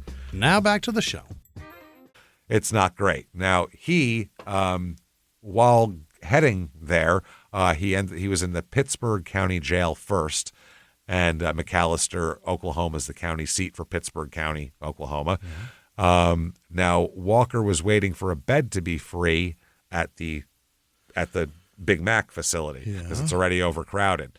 They had a big riot there in 73. It was a fucking mess. Jesus. So 1976, August 2nd, he's at the county jail, which is a piece of shit, apparently. So this time, he and a few others were invited to a, quote, private party in a cell down the hall from his. Oh. In that cell is a female mental patient who escaped confinement at the asylum and had been picked up and brought to the Pittsburgh County Jail. Instead of being held at the Eastern State Hospital or someplace for mental patients, they just put her in jail. And apparently one of the guards brought her in here so they could all run a train on her. Ah, Jesus. Some poor mental patient. This is disturbing. So they fucking raped her. Four inmates and the jailer all raped her, and the prison guard. So a month later, Gary Walker confessed this to a part-time guard and photographer by the name of Larry Ingham. He told him about this. So he gave the statement, and a lot of the people said that they were basically, they wanted the jailer first because he's obviously trusted. So if he did this, that's the first guy they want in trouble. So they want all the prisoners to tell on him, essentially. And that's what they do. He tells on everybody. Gary does. Yeah. And Larry Ingham, the guy who he told, was charged with communicating with a convict without authorization. Rather than pat him on the back for doing that, they charged him with a crime for extracting this information. The jailer's name was Danny Scott, and apparently he's the guy who invited these guys into the cell and brought this girl in there and put together a little party in his mind. He was suspended the moment the investigation began, and 4 inmates were also involved here, like we said, Gary Walker, David Kemp, John Warren, and Roy Brown. And they were all charged and held over for bail. But the problem is the girl, the woman who they attacked, was sent back to Terrell, Texas, where she was from.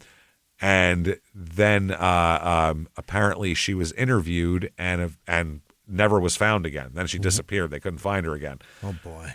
So they had to dismiss all the charges against everybody because they have no witnesses or anything like that. Yeah. They don't have her as a witness. So that's not great. They had to dismiss everything. Danny Scott was reinstated as a guard. As really? Yes. Got his job back. Got his fucking job back. Wow. That's balls right there. Imagine asking for it back after that. How do you justify that? Oh, man. Well, they made some new rules, and they said that ought to cover it. That ought to do it. Gary Walker had the charges dropped against him. Yeah. And but he confessed to a detailed gang rape in writing. So that goes in your permanent file, I think, at that point. Oof. So, but there was no other evidence except his confession. So they said, given his status as already being in jail and considered a paranoid schizophrenic who's in and out of mental hospitals, he can't be the only witness against anybody. No. So that's fine. Wow, that's fucking terrible. So he serves, sentenced to 3 years in prison in 1977 for second-degree burglary, released in 1979. He entered the federal prison system in 1979 when a U.S. district judge revoked his parole on the 1977 charge of feloniously receiving a firearm. Okay. He's got a lot going on. No shit. Is a lot. So he was sent to a federal facility in Texas before being transferred to the federal medical facility in Springfield, Missouri in 1982. So they think he's too much to handle in a Texas federal jail. Yeah. So they send him to the mental institution in Springfield, Missouri. During his time in Springfield, he made several unsuccessful attempts to escape as well, obviously. So February 1984. Seems like a good parole risk, right? He is dangerous. Dangerous man. But he's not really in there for anything that you can hold him forever on is the problem. So he's paroled in February 1984. He's released. He stayed with his sister. She said that while he was there, he was a perfect gentleman. Oh. He was great. She thought he was all fixed up now. Sure. Then, that's who they're looking for, is Gary Allen Walker. He's doing great. You look that up, you go, okay, at least with all he did, this all tracks anyway. Yeah. That's the guy who would do this probably. Yeah. But he's never done anything really violent before. That's the thing. He doesn't really have a history of violence. It's mainly thefts and things like that, except for the gang rape, which isn't really officially on his record even. Right. So who knows? Now, they finally catch up with him on June 2nd, 1984 in Tulsa. Nice.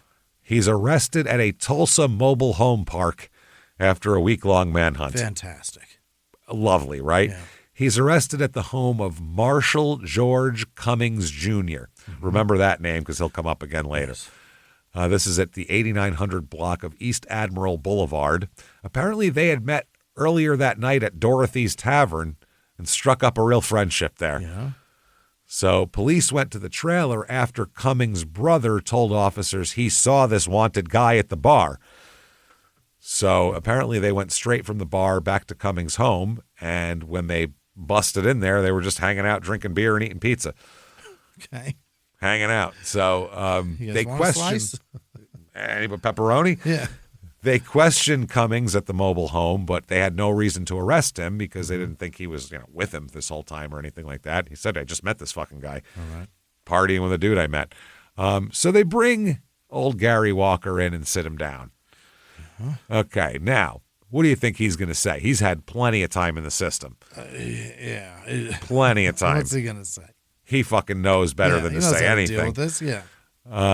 So the detective here, they sit him down, and okay, he says, "I'll tell you everything. Everything. I'll tell you what happened. I'll tell you everything." As a matter of fact, he's not going to tell him anything. Every goddamn thing that happened, I'll tell you. He says, "I know right from wrong, but I don't know why I killed all these people. Let me tell you what happened." Oh.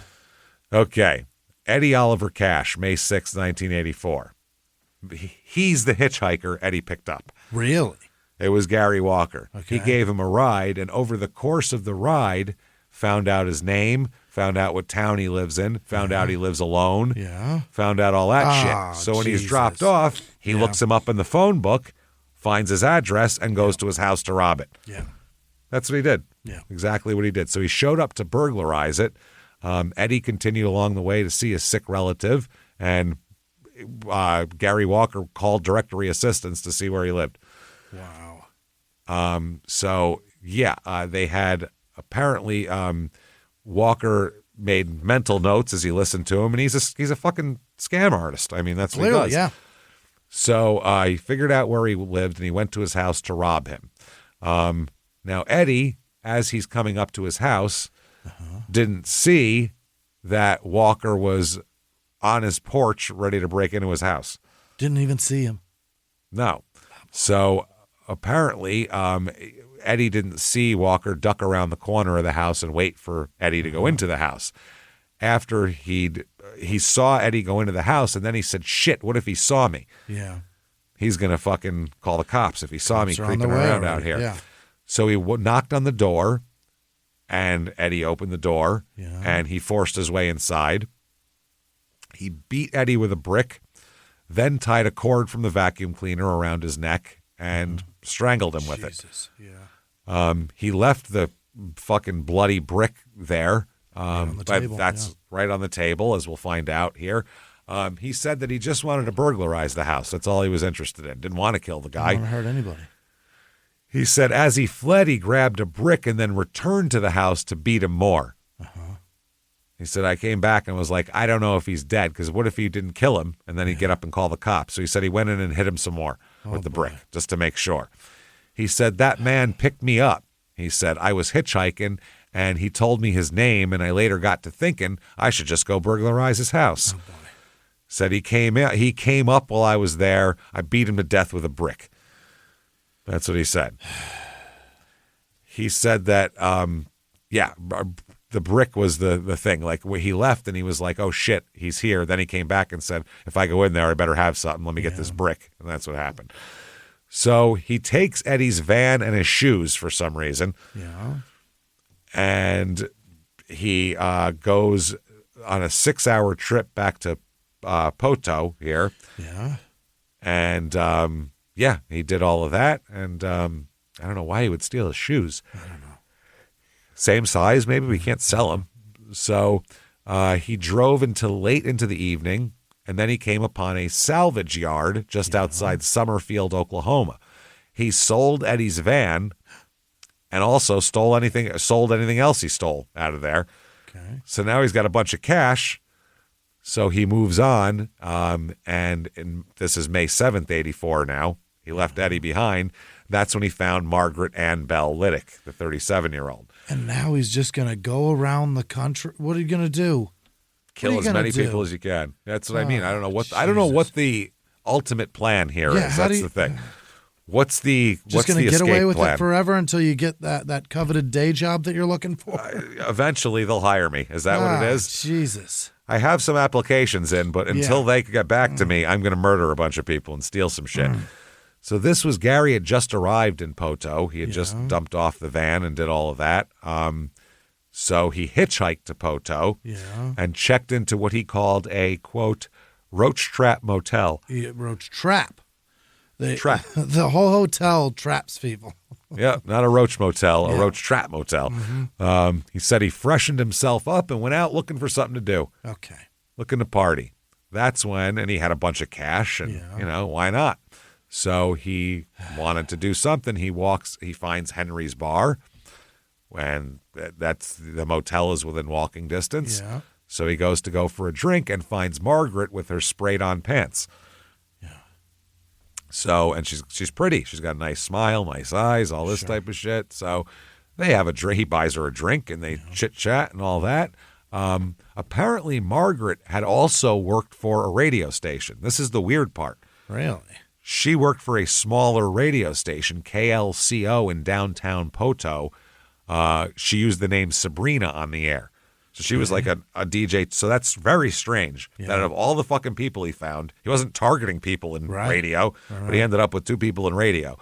It was a family-owned station. Margaret and her brother were both brought up in the family business. Her dad started the station, which is interesting here. She's known very well. This is a small station, though, obviously. This is not a big station here. Now, Margaret told her daughter she was going to stop by for a drink at this place and then she'd be home. Yeah. That's the Henry's Bar, which is a little, everybody knows your name type of joint. Mm-hmm. He saw her. He was seated at the bar, and they chit-chatted for a while. He told her his name. He said his name was Gary. He's got a room up at the motel. He said he's a truck driver. His rig is down. And she said, oh, well, whatever, and blah, blah, blah, blah, blah. But she said, I'll give you a ride up the road. That's fine. Yeah. I don't want to make you walk it. That's stupid. Yeah, that's nuts. So they climbed into her white Cadillac, and once she was seated and they were both inside the car, he pulled a knife out. Ah, Jesus. And he said, I'm going to kill you if you fight me. Okay. So you drive. So she drove off.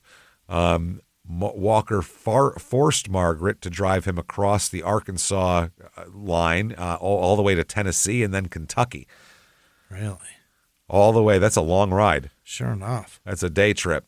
He used her credit cards for gas and food along the way. Yeah. Every time they stopped, he would rape and sodomize her. Ah, Christ. Every stop they made. So, yeah, that is, if he had to pee, it meant he was going to fucking rape her. Yeah. Walker let her ride in the front seat sometimes, but then would tell her no and throw her in the back seat, and then he would throw her in the trunk sometimes too. Yeah. Depending on his feeling, it was either front seat or trunk. Yeah. And he would just turn the radio up to ignore her, he said. That was that. Now, inside the Cadillac, this is a long-bladed knife, obviously. Mm-hmm. Jesus Christ. All over the place, though. All basically rural stops on the highway. Raped her at the first stop, kept driving, raped her at the second stop, made her keep driving, and then he took over and did all of that. So he went from Oklahoma to Arkansas, from Arkansas to Tennessee, Tennessee to Kentucky. Knife always out, always threatening, forced to drive to her own horrors here. Yeah. He said, quote, this is his quote, raped and sodomized her more times when we stopped for gas. Multiple stops specifically for assaulting her, just specifically to rape her. And then this goes on for days, obviously. Yeah. It's a long trip. He finally strangled her to death. Where? In the car. Yeah. He kept her body in the Cadillac and continued to drive around with her corpse in his car, in her car, in a stolen car. Ooh. He spent nearly a week with her in the car. Really? Just decomposing. The stench was nauseating, but he didn't mind, he said. It was fine. Wow. Now, in Branson, Missouri, on the way back, the Cadillac breaks down. Oh? He said it breathed its last breath. That's what he said. Yeah. It hissed and coughed and stopped dead. It was on the side of a remote road, so he abandoned it. Mm-hmm. Now, the body's still in the car. Left the body in the car? Left the body in the trunk. Later came back and moved it before police found the vehicle and took the body somewhere else. Wow. He said he went to Princeton, Kentucky, and hid it in a haystack near an abandoned barn. Jesus. Okay, so he hitchhikes back to Oklahoma. Some fucking buddy drove him there and lived to tell about it. Good I guess he had it all out of his system. system. The only person so far.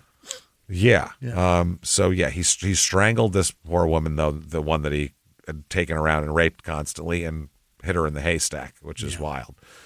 May 14th, 1984 was Jane K. Hilburn.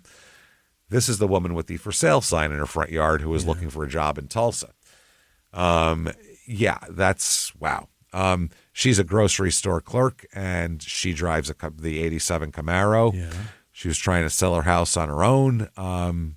So she was trying to do all this. She's showing the house. She's working. She's doing all this type of shit. Yeah. Now, he said he wanted to look to buy a house. He ran into her and said, "Oh, you have a house for sale. I'd like to see it." Yeah. Okay. So she ends up leading him through the front door of her home, and he looked around. Oh, yeah, look at this. Oh, there's a nice sized bathroom and all that kind of thing. Did all the small talk. She was telling him all about the house and all that kind of thing. She said that the neighborhood in the background, there's that, nice neighborhood and all this type of shit. She showed him each room. He walked behind her. And what he's really doing is checking to see if there was anybody else in the house. Right. That's what he was doing.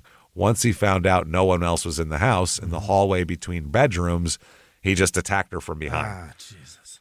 Knocked her down to the floor. She fought, but not very well. He reached for the nearest cord, cut it from a lamp, and choked her to death with it. Strangled her with the cord. He then just stepped over the body. He robbed her, took all that he wanted to, and then grabbed her Camaro and left. Wow. He said it was a pity she didn't have much in her wallet. Oh, what the fuck, man? At least she didn't leave the tank empty on the car. So that's what she said. That's what he said. He said that, wow, that's crazy. Now, he pulled away from the house and drove away. That was that. When school let out that day, the 6-year-old daughter came home and found her mother's body. Yeah. That is fucking horrific. Wow. So, yeah, he keeps on the move. May 15th, 1984. Yeah. Okay. An 18-year-old girl is leaving her home to swim. Walker pulls up in the stolen Camaro and offers a ride. Yeah.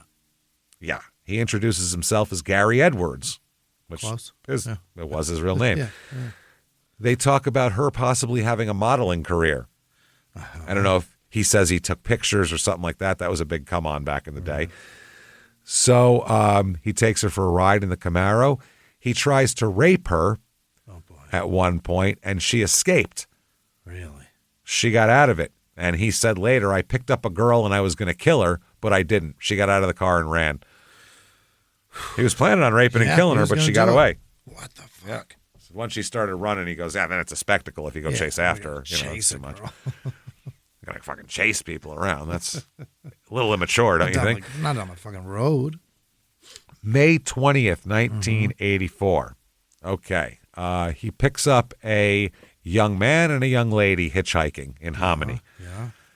He dropped the boy off and took the girl on.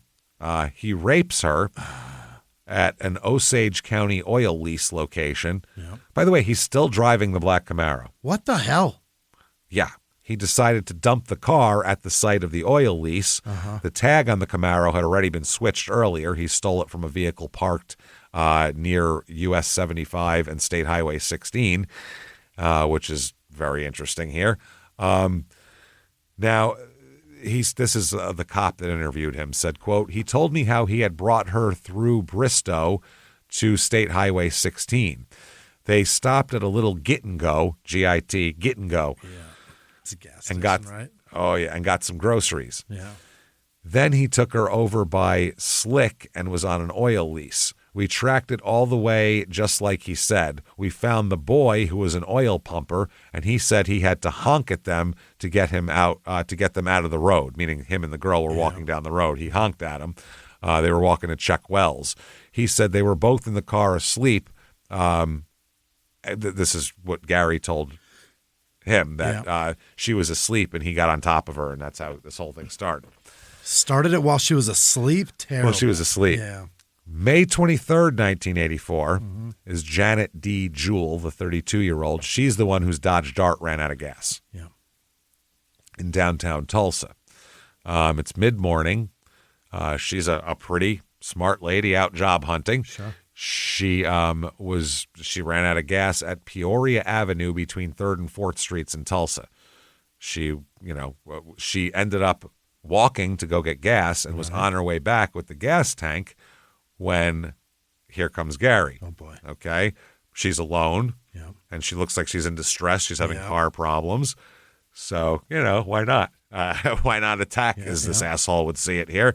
He sees her carrying a gas can. She's wearing looking for a job outfit, too. She's dressed real nice. And he approached her, and he's an average-looking guy, and he was dressed like a normal guy. He doesn't look like a monster. That's the thing. If he looked like a monster, he wouldn't be able to do any of this shit. Mm-hmm. The fact that he looks pretty normal helps him blend in. He's got the Bundy thing going on there. So he appeared very non-threatening. He offered to help her get the car started. He told her that you're gonna need to prime the carburetor for this. Yeah, it's a '66 Dodge Dart. Oh, and the shittiest ones. Wow. Yeah, not even the V8 too. No. Yeah. So it might have been right. '66. No. It specifically says it wasn't the V8 model. Yeah, not the V8 model. There is a V8 model, but she didn't have that one. So she said, "Sure, why not?" and popped the hood. Basically, I mean, that's what are you going to do? So she popped the hood. He pulled the starter wire off the distributor cap. So the car's not going to start. Yeah, obviously. So, So he's doing this. He had her try to start the ignition a couple times, but then he's like, "Oh, you don't want to run the battery down while your flashers are going." So, calm down. So he's messing around under the hood for a few minutes, and he's taking a couple minutes to do it to make her, sure, make her seem like he's really doing something. Really working hard for her. Yeah. So he plays around under the hood, and he's doing all this type of thing. He put the wire back on, and he says, "Okay, try it now." Mm-hmm. So she moved over and turned the key, and it started right away. Oh. So he said, "Great." So then he popped in the car, sat down next to her with a knife out, and said, "Shut up and don't move." Yeah. He held the blade at her stomach there and drove away. He drove her out to Beggs, where he raped her and strangled her to death. Oh, boy. Which is obviously fucking horrible here. He said he raped her repeatedly while threatening her with a knife and didn't kill her till the next day, by the way. Held her hostage. Jesus Christ. Held her hostage so he could repeatedly rape her and then kill her, which is fucked up. He said, the cop said about this, he said he thought he would take her down there, meaning 2 miles south of Beggs, and they'd have dinner. They had some potato chips and drinks, so he took her down there, and then he had her hands tied with a cord. He said that he raped her as he'd done many times before, he said, and then he said he decided to kill her near the creek bank. He said it wasn't even premeditated. It came to him quickly. He was like, I should kill her. Oh, I should kill this mother of 3. Why not? So the cop said, quote, he said he thought it was time to go. She was laying over there with her back to him. He took a piece of the cord and wrapped it around her neck to cut the air off. Okay. So then he said he needed the thing he needed to do was carry her down to the creek and throw her into the water, and that's what he did. Had to get rid of the body, which is pretty fucked up. Just dropped her like garbage next to the creek bed. That's it. And she's not even far from her house either, which is pretty fucked up. Yeah. This is 1.8 miles east of Beggs, which is the town she lives in. So then he took her Dodge Dart and drove to Tulsa's Town West Shopping Center on May 24th here. Okay, he's going to park and he's going to wait for another victim. Yeah. That is when he sees Valerie Shaw Hartzell walking up, the newscaster here. She stopped for some diapers. He grabbed her. He held her hostage for 24 hours, repeatedly raped her. Yeah. Forced her to cash checks of $500. Tried to cash a check of $650, but it was $500 was some limit they had on the day for self-cashing checks or whatever. So he had to go back with $500. Then he strangles her with strips of towel that he makes her make. Okay. He makes her rip the towel up, saying he's going to tie her up, but he's going to strangle her with it. Yeah, which is unbelievable. So Walker said that he thought, quote, thought I was going to the car next to her truck. She thought that. Yeah. He went like a key out, going to the car next to her truck.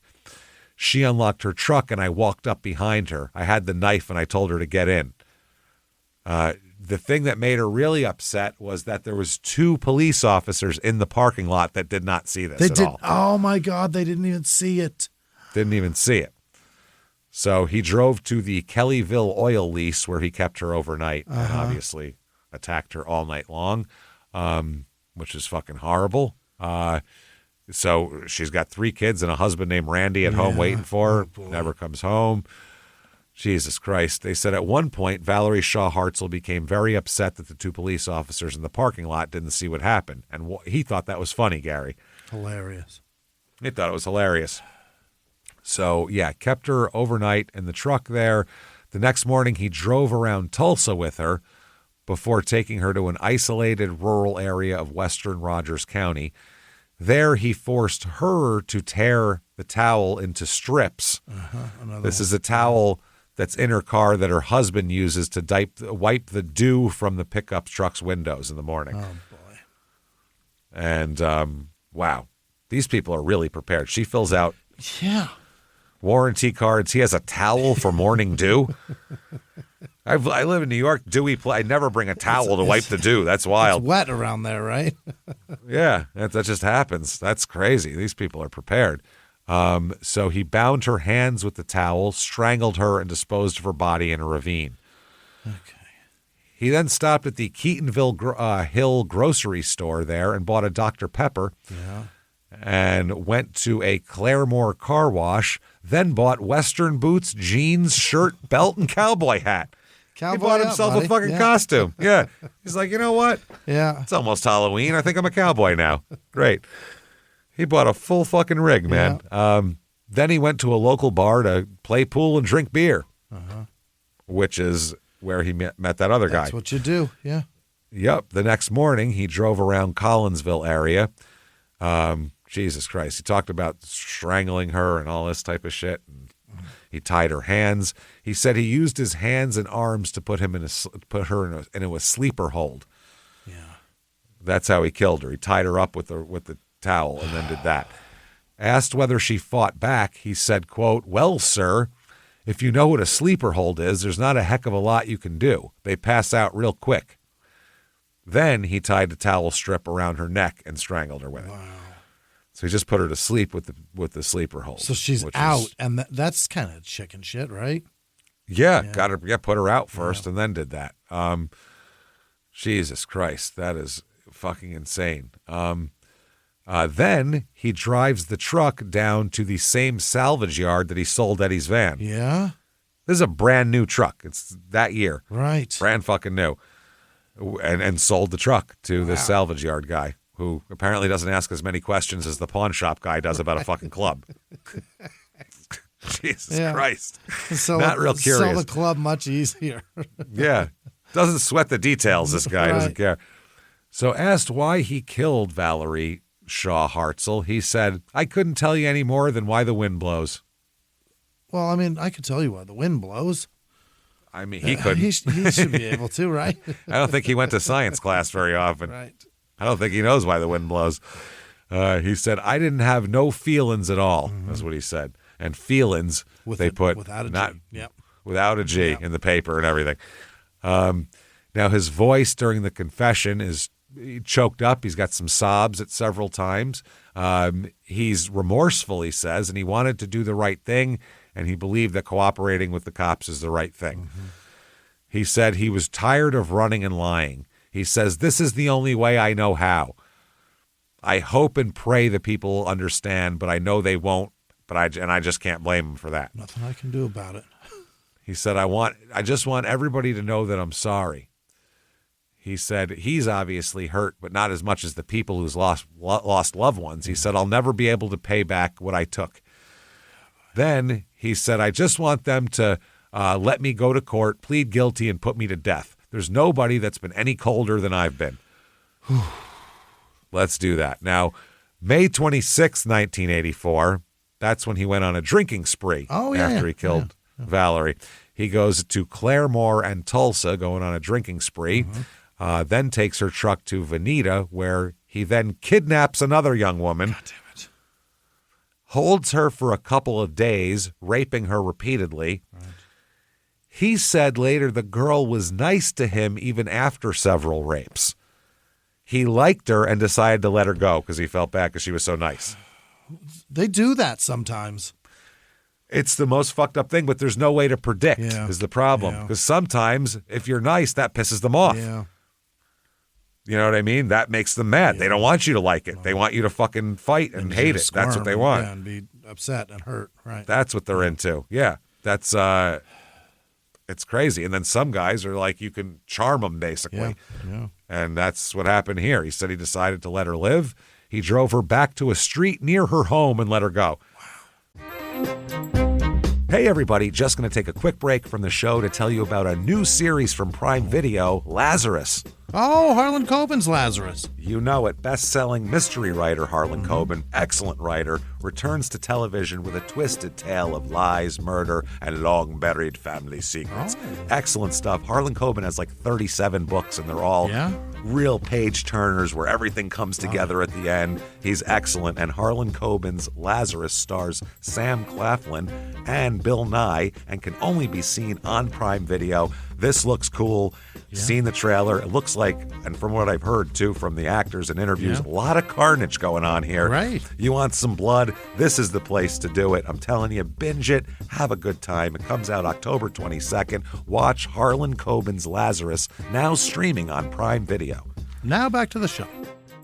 They didn't even like take her to the middle of nowhere or anything. He just said, all right, you have a good one. Wow. Then took the pickup down and traded it for a Western-style .22 caliber handgun. From there, he went to Van Buren, Arkansas, and tried to rob a grocery store with the .22. Oh, boy. The female clerk ran screaming, so he fled without getting any money. He pulled out, said, give me all your money. She said, bah, and ran out the door. Well, there's no money. And he went, well, I don't know how to open the register. I need you. And she's gone, so I'm out of here. Yeah. That's my favorite thing, by the way, when there's videos of people attempting to rob a place and everybody just either ignores them or walks away. Yeah. Panic runs. And then eventually they just leave. That's the funniest thing in the fucking world. I love that. It's not bad. I saw a video where some guy tried to rob, it was a nail place, and everybody that worked there was like Vietnamese or something. Yeah. And I don't even know if they spoke fucking English, but he came in with a gun and he's like, give me your money, do all this. And they were just looking at him and continuing to do nails and shit like, fuck you, dude. Yeah. And like no one would do shit. He's like, I'm going to kill you. And they're like, okay, shrugging and so mani-pedi, like, what do you want from us? You know what I mean? Full set. They have no idea what he's talking about. So he eventually, after like 2 minutes of yelling at each individual person with no response, just runs out the door. Gotta run. Doesn't know what to do. Either kill everyone in here or fucking run away. So, wow. Now, about the Veneta woman who he let go, he said, she was nice to me even after I sodomized her. God, Jesus. This guy is fucking cold. When he drove her home, he kissed her goodbye. Yeah. And she ran to her house and immediately reported him to the police, obviously. God, yeah. She's been kidnapped and raped. So he left that scene and went to a nearby motel where you'd think he's going to relax for a minute. Right. This guy sounds like he could use calm down. I need a nap. Yeah. Look on that room key and order that Domino's and sit down with a big belly full of fucking thick crust in your stomach there. Instead, he quickly captures a motel employee, kidnaps her, and forces her to help him kidnap a second employee Jesus. to lure them in. He made the two women drive their car for a few blocks, and then he had them stop so he could drive, and in the switching of seats, they managed to run away and escape. in the fire drill. Jesus Christ. This is after he'd already assaulted the maid, though, back at the motel. So, that's fucking crazy. He was trying to get them to get into the trunk of the car. Trying to get two people into a trunk is a rough one, because one's going to run one way, you turn to get them, the other one's going to run the other way. It's not easy. Then what are you gonna do? It's not good. Yeah, you're definitely trying to herd ducklings at that point. It's not going to work. So That's when they took off. He took off in the car to dump it in the woods because they saw the car and they knew it and everything. And he figured they'd be calling the cops here. Probably. So he dumped the car, their car, minutes later and broke into a trailer. This is insane. Think about what he's been doing. He's so busy. What's the end game? Yeah, but how are you going to get away with this? He could just have a job. Yeah. He could have 2 jobs for Right. all he's working. Yeah. That's the fucking thing. It's a lot of work. All the murders. Then he stops the Right. motel, this one, that one, picking this one up. So busy. He's picked up several people and not killed Yeah. them, too, and raped them and everything else. Like, he's just so fucking busy. So he breaks into a trailer. 2 women come home unexpectedly. Yeah. He abducts them Sure. and takes their car. The younger woman is pregnant, by the way. Ooh. So now he's got a pregnant woman at bay here. Jesus Christ. He promised not to harm the women if they'd give him a ride to Tulsa. And they said, okay. They drove him to Tulsa, and he let them go. Really? After he got to Tulsa. He told the truth. He said, you take me to Tulsa, I'll let you go. He told the police that the women wished him luck and urged him to keep their car as a getaway vehicle. He agreed and decided to release them at a restaurant. I don't think they said, please, take our car. Have it. Take my wife, please. No, he didn't say that.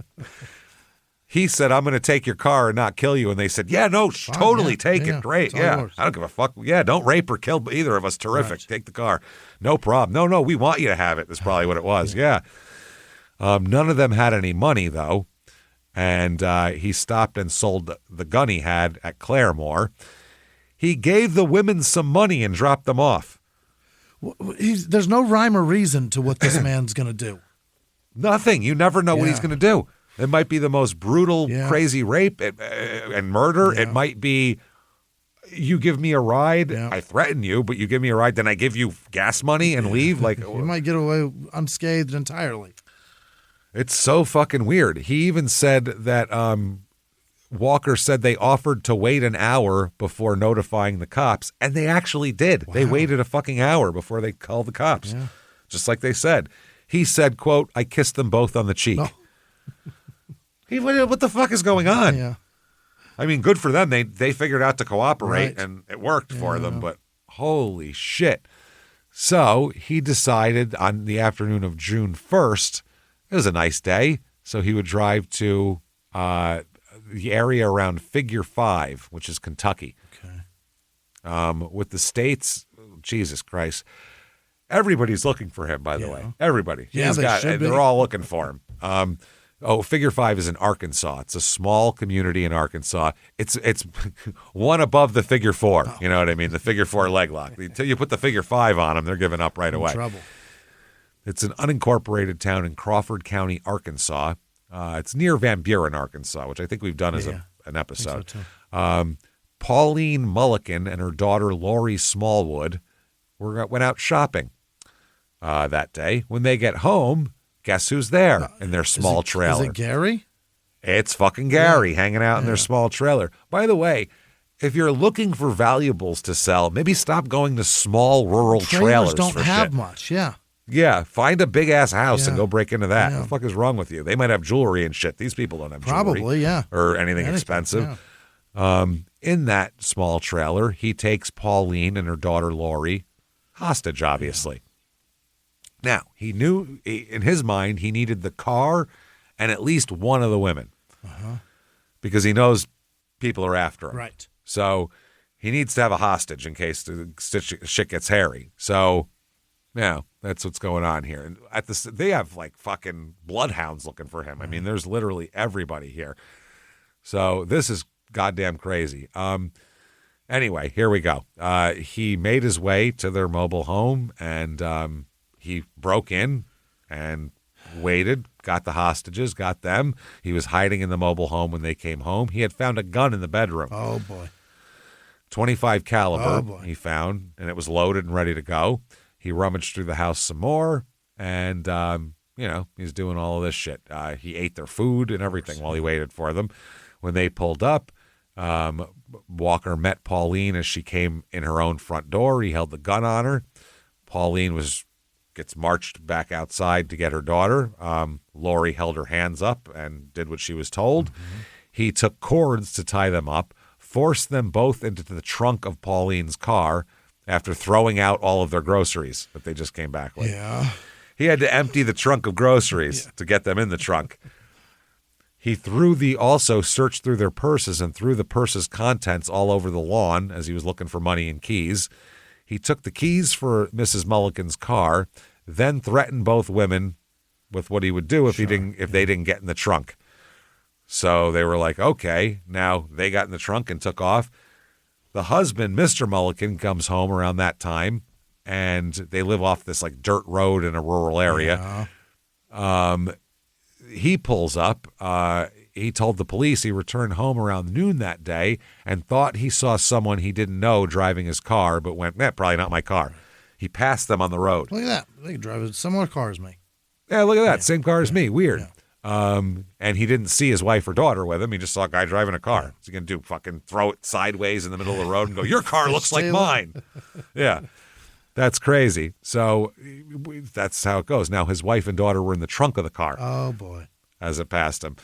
So he pulled up and found the yard filled with groceries and the contents of his wife's purse strewn about. And a car, that was probably them, right? Yeah. So now he's like, what the fuck is going on here?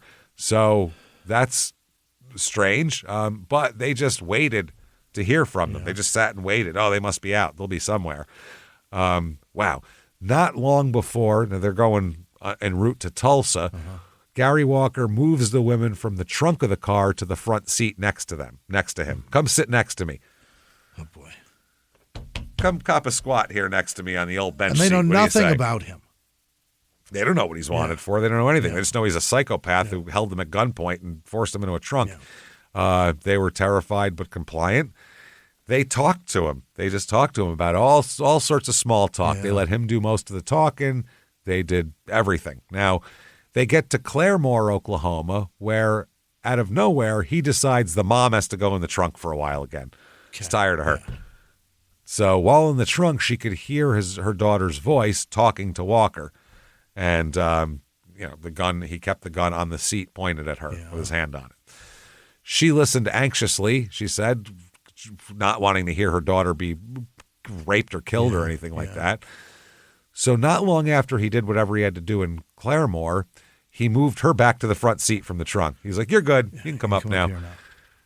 He had traded the gun for $25 for gas money. That's what he did. So now he's got no gun. None. So he has he's already there, but he's got gas, but no gun. I don't think they realize he doesn't have a gun at this point for a minute. Okay. So they continued to talk all the way into Tulsa, and Walker decided to pull over at one of the Tulsa intersections in front of Facet's jewelry store. He kissed each one of them on the cheek and told them they'd been nicer than the others. Said, you guys get out. You've been nicer than the others. Go on now. So they got out. He drove away. They ran into the jewelry store and called the cops. So this is insane. But the cops don't know that it's him.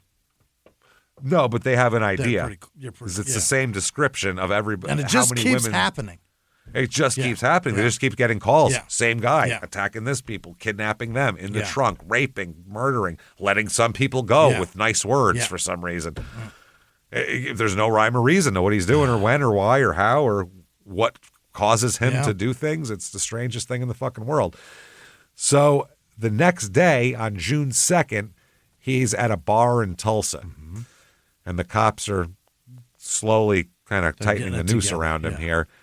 So, and he's got to be tired, for Christ's sake. Has to be.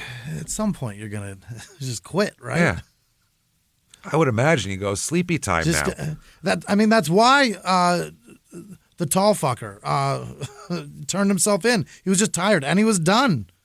He's tired, too tired. Edmund Kemper. Yes, there he is. Bingo, yeah. Just too tired. Couldn't do it anymore. Just tired. Yeah. Just did a lot. And he didn't even have this guy's had a wild last month. Oh, man. He's been busier than we are in the last month, which is a lot. So, and also no raping with us either, so that helps too. I live alone. There's nothing happening over here. There's we go on the road. There's no rape happening. It's mainly just live shows and bad travel. Live shows and plane delays. Right. So, okay. Now, Walker pulls up to this bar in the stolen car from these two women, which obviously they're looking for, the car. A witness saw him at the bar and recognized him. Okay. Yeah, he's driving around public in a stolen car with his picture plastered on every news broadcast in the state saying we're looking, in 4 states saying we're looking for this guy. Right. So it's pretty interesting here. There's people all looking for him. While he's at the bar, he made a new friend and decided to go back to that friend's house. And they went back to the house. Multiple patrons from the bar called the police and said that guy that I keep seeing on TV was just in this fucking bar, and he left with Marshall Cummings. So you might want to go do that. So they did. They the guy Marshall Cummings was known to the people in the bar, so they gave the cops his address, and so he's probably over there. Yeah. So they traced the mobile home, surveilled it. Walker and Cummings were both in the trailer drinking beer. Walker, during the surveillance, decided to go out for pizza. Oh. So that's when they arrested him, and they took him without any violence. He surrendered. Everything was fine. What? He walked outside. All the cops were there. They said freeze. He went, okay. After all of that. That was that. After all that. Well, he's got no gun or anything. Yeah. So that's it. They take him down. He says, by the way, quote, this is wild when they get him sitting down. This is how you can tell remorse. You know, some people have remorse and some people don't. But when someone says it like this, you can tell they're just teeming with remorse. Yeah. Quote, I'm sorry I killed 5 people, okay? I'm sorry, okay? Good enough? It's just 5 people. That's like a guy would tell his wife, sorry I forgot to take the cans out to the curb, okay? Sorry. Both of them. The fucking trash will come next week. I don't know what to tell you. Sorry. You know, that's how you'd say that. Wow. Enough ball break. This is crazy. I'm sorry I killed 5 people, okay? Jesus Christ. So June 8th, 1984 is when he starts, because there's bodies that they don't know where they are. Right. He says, well, I know where they are, and I'll show you. No problem. So, the cop said, quote, there are things in my mind that tell me not only did he kill these, but maybe he killed numerous other people that he's not being linked to by the charges. You think? Jesus Christ. So the cop said, well, he's shackled and handcuffed. I introduced myself to him, and he stuck his hand out like, howdy, how you doing? Howdy. Howdy. He said, Sheriff, I'll be glad to show you where her body's at. I said it was almost like he was giving directions, just, telling them. He recounted for them how he had abducted the woman from Beggs, and the two left Tulsa immediately after the abduction, headed for the rural area. They find Margaret Ann Bell Liddick's body. He led them all the way to Kentucky. They had to go. Just like he said, an abandoned barn near Princeton, Kentucky. They found exactly where he said it was, in a field near the I-24 Princeton exit, and in a haystack. That's exactly what he said. They called it, the police officer called it a disturbingly rotted cadaver. Oh, God. It's been weeks, so severely decomposed. By the way, at this point, the press has a new nickname for him. Really? Well, a nickname, not a new one, a nickname. It's not bad. The Roaming Rapist. Yeah. That's something. There it is. That describes a lot of what he does here. Then there's Janet D. Jewell. Remember her? Found her skeletonized after the confession. They found her badly decomposed corpse in a heap by a creek out near 266th Street near Beggs. The rains had washed it about 150 feet down the stream from the original dump site. Damn it. Walker led these cops to the creek where he dumped Jewell's body, and while showing the location, they said he had no hint of regret. None. The cops said he was just cool and collected. I've never seen anyone that way except for Stephen Van White. Stephen Van White attacked 2 women at the Wagging Tail store in December 1982. One victim was stabbed to death. The other was stabbed and beaten, but survived miraculously and got him busted. Next up, they're going to find Valerie Shaw Hartzell, and they said she died from asphyxiation. The ligature was found still around her neck, and they said tied extremely tight. Oh, God damn it. Now, her disappearance was the key to connecting everything, apparently, Valerie Shaw Hartzell. He did not wipe any evidence away or even tried to hide his face when he was at any of these places. So he left fingerprints and hair in the Dodge Dart, fingerprints on her truck, fingerprints over here. His evidence is everywhere. Yeah. They found towel strips and his fingerprints on parts of her truck. Yeah. So the murder weapon Yep. and his fingerprints All in over the the same place, place, which was recovered from an auto shop in Poteau. Her purse was also found in the toilet of a public restroom at a Fort Gibson resort where Walker told the cops he disposed of. Couldn't be throwing her away hard enough. Nope. Fucking unbelievable. Yeah. Probably put it in like the back of the toilet or Yeah. something. Now, he told the cops he's crying during these interviews, and he said, I didn't have any reason to kill those people. No reason. Oh, boy. They just hadn't done anything to me.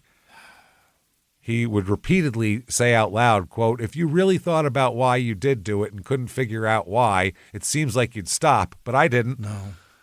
You keep doing it. Why am I doing this? I don't know. I should stop. Can't stop. Guess not. Can't stop, won't stop. He's going to keep fucking doing it. So he, wow. He's going to face homicide charges, rape, kidnapping, burglary, car theft, you name it. He said, I just want to plead guilty when they take him to be arraigned. Yeah. I just want to plead guilty. I don't care just as long as they don't kill me. Wow. He said, I thought he wanted to die a minute ago. That's what he said. Now he said no. That's what he told the judge. He's not into it now. Once he got in here, he's like, it's kind of chill in here. I get meals and, I regret this it is all. better than, I'm tired. This is going to be a good rest for me. So he said, I would just as soon, after all this is over, that they let me go into court and plead guilty and let them put me to death, because I know beyond a shadow of a doubt that there's nobody that's been any colder than I've been. Sounds like it, yeah. That's what he told the cops. He also says, quote, a person brings whatever he does upon himself. It doesn't make any difference whether it's good or bad. If you do something good, you get something good. If you do something bad, you get something bad. Yeah, you get what you put in. Karma, Oklahoma style. You do something bad, you get bad. Yeah. Just ask a dummy how to explain karma, and that's it right there. So the investigator for the DA's office said that on June 6th, Walker said, I know I'm going to die for what I've done. If I were free, I would do it again. You bet. He will. So, he's like, don't even feel bad, because I might rape you. I'm a bad anybody guy. Leaves this room. I'm a bad, bad, bad man. There was an editorial in the newspaper around this time to the editor here, and it said, who released Gary Allen Walker? To the editor, it says, quote, the American citizen has always been very alert to the causes of accidents and especially tragedies that befall our loved ones. Yeah. Now we must get to the actual cause of all these loved ones being murdered. Why in the name of justice and common sense was Gary Allen Walker released from a place where those in charge could somehow, some way keep control over him? Yeah. Yeah. The same thing happened to John Hinckley Jr. The doctor was not interested enough in his patient to realize his condition was one of urgency. How many more Gary Allen Walkers are going to be released upon innocent people who are taken from their own homes and brutally murdered? Those of you who are alarmed when these murders occurred will surely try to get to the cause of these terrible tragedies. Who's responsible for the release of Gary Allen Walker? We can see a mad dog coming and do our best to seek safety, yet when we're forced out of our homes and murdered, then we must find out who's responsible for the release of this madman. The problem is he hadn't done anything. No, what do you do? He hadn't committed crimes besides that rape, but there was no charge there for that in jail. He hadn't committed any crimes of violence. Mm-hmm. That's the problem. Yeah. He's a guy who did a bunch of dumb shit. And then he just all of a sudden decided he was doing everything. Yeah, and when he's not escaping, he's pretty successful in these mental health programs. Right. That's the other thing. He takes his medication. He does what he's supposed to do if he's not escaping. Right. So how long can you hold the guy for? And if you held him forever, then these people would be complaining, how long do we have to pay for this guy? Like, why do we keep him to get a job? Yeah. There's no winning. Can't just babysit everybody. No, we can't just go, this guy's probably going to do something bad. Let's just keep him. You can't do that. No. It's a free country. You're free to do something bad and then get caught for it and go to prison. That's part of it. So, I mean, obviously, if we could see the future, it'd be different, but no one can see the future. Now, the salvage yard owner, by the way, There's a guy who owns a salvage yard who is held for committing the crime of receiving stolen property through this as well. So many things. Oh, yeah. It's crazy. This guy was caught with the van he stole, with the Dodge van from Eddie Cash and the truck belonging to Valerie Hartzell. He had them both, this guy. The salvage yard owner received 2 years in prison for receiving stolen property. Good Christ. Yeah, stop buying fucking... Yeah, stop fencing goods. Yeah, if the guy comes to you with 2 different cars in 3 days, you pretty much know that these are not his cars he's selling off for $25 of drug money or whatever the fuck it is. Now, the defense here is, if you're a defense attorney and you come into this, how do you even What do you deal do? with this? He said... That's the thing. He said, I'm sorry, I murdered 5 people. This is a...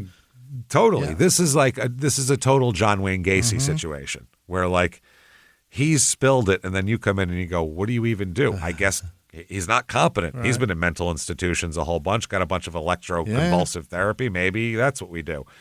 So he undergoes mental testing since his arrest. The legal test for sanity in Oklahoma, as we know it's different in different states, just focuses on whether he knew the difference between right and wrong at the time of the crime. Okay. That's it. So he's diagnosed with having an antisocial personality disorder back in the day that we know about. So they evaluate this Walker during 5 one-hour interviews and then a 2-hour session where he was injected with sodium amytal. My God. Is that truth serum? Truth serum, yeah. Like something that they give you if you're a spy. Yeah. He also examined records of previous treatment provided to Walker, and Walker had experienced delusions and hallucinations and told this guy that he idolized his brother Wayne, who was killed a few years ago in a car accident, but he doesn't think he's dead because he talks to him at night. Oh, dear Lord. That's what he told him. Yeah. That's scary. That is terrifying. He's like, my dead brother talks to me and stuff, so it's totally fine. Oh, boy. He also tells this doctor that when he was beating Eddie to death there, he was Eddie Cash to death. He actually saw his stepfather and thought he was beating his stepfather to death. Okay. Which would be understandable, obviously. Now, that's psychosis, yeah. Here's the evidence they have. They have vehicles recovered. They have Cash's van in the salvage yard, the Cadillac from Lydic in Missouri, the Camaro from Hilburn in an oil field, Janet Jules Dodge Dart in the shopping center, and the pickup truck from Shaw Hartzell traded for a gun with the salvage guy. Right. Also, Lydic's credit card receipts, bank records from forced cash checks, $500 and $650 transactions. We got forensic evidence. We have fingerprints from multiple vehicles, switched license plates. Oh, boy. Obviously, towel strips. There's a lot. Witnesses, fingerprints everywhere. Yeah. He does have one friend. Yeah. One friend here. This is Lehman A. Godwin is his buddy. He's a retired railroad worker. And they said he sat quietly in the court and mourned, missing a chance to perhaps have salvaged Walker's life. He thought he could have stopped this. Yeah. He said Walker occasionally stayed with him at his home in the weeks preceding the alleged killing spree. He said that Godwin and Walker's mother, Godwin and Betty were living with him and his half-brother. Walker would sometimes come to visit over at the house. He said Walker was a disturbed, moody guy, but a man who could have been saved. I don't think so. I think his head is real fucked up. Yeah. I don't think I think he's fucked up in the head, period. I think there's problems here. Yeah, and it's not even like with, again, like a Ted Bundy where you go, where does this come from? Right. We know where this comes from. Mm-hmm. It's obvious. He was beaten and molested. His childhood is fucked. Not an excuse. It doesn't matter. A lot of people are beaten and molested. You can't go kill people. You're going to prison. But you gotta fix it. We get what the reason is. You know what I mean? Yeah. Mm-hmm. This guy said he's a likable boy. Likable boy. He's in his fucking 30s. He's a murderer. Right. If it had never happened, I wish he would have stayed. I'd have kept him. I raised 3 different families. I had 4 kids of my own. and I've took 4 of them off the streets and got them through high school. I can tell you where every one of them is today. So he's like, I take in stray cats. Oh, I love them. And he could have been one of my strays that I helped. Yes. He said all Walker needed was a little love and understanding. Hey. I think he's beyond that. A little love and understanding. Try a little tenderness? What are you talking about? Try a little tenderness. Put a little love in your life. Yeah. What are we talking about? This is TLC. Everything would have been fine. No problem at all. Holy shit. He said that he came from a desperately unstable background and was beaten and molested and everything else. Now, Walker's also charged, this guy, Godwin, who's hanging out with him, Walker's also charged with forging a $350 check on that man's account. When he was staying there, little amount. He stole. It wasn't enough. We thought it's as much as I can get without maybe him noticing. I think is what it was. Yeah. What's that number? It sounds like a negotiation in his head. Yeah. So Godwin said he took the forged check to police before he realized Walker might have been the forger. He said otherwise I wouldn't have taken it. I wouldn't have busted him. He said that Walker stayed at his home on and off for 4 weeks, leaving on May 2nd. He said, quote, he'd have moody spells, but he thinks that this is all happening because Walker has a death wish. He says he had an older brother. He really looked up to him. His brother was killed in California in a car wreck. I believe Gary wants to die because he ain't got nobody. Ain't got nobody. Nobody cares for him. Nobody. What the fuck? It's a real... Look, man, lonely sucks. So sad and lonely. Yeah. Sad and lonely, sad and lonely. It's so hard. That's what I'm saying. So, anyway, he ain't got nobody. He said, I'm sorry that he's gotten this deep because I figure I could have been a big brother or a daddy to him then. Yeah. Jesus, where were you when he was a kid? You know what I mean? Right. Then this guy says, I'm retired and I've got a big house. If Gary would have stayed there and hadn't done this, he could have been a fishing buddy to me and everything. Yeah. We could have went down and caught some crappie together. This is bullshit. This is the walleye are going now. This is terrible. Yeah. So he said that he would try to visit Walker while he's in the jail awaiting completion of a preliminary hearing.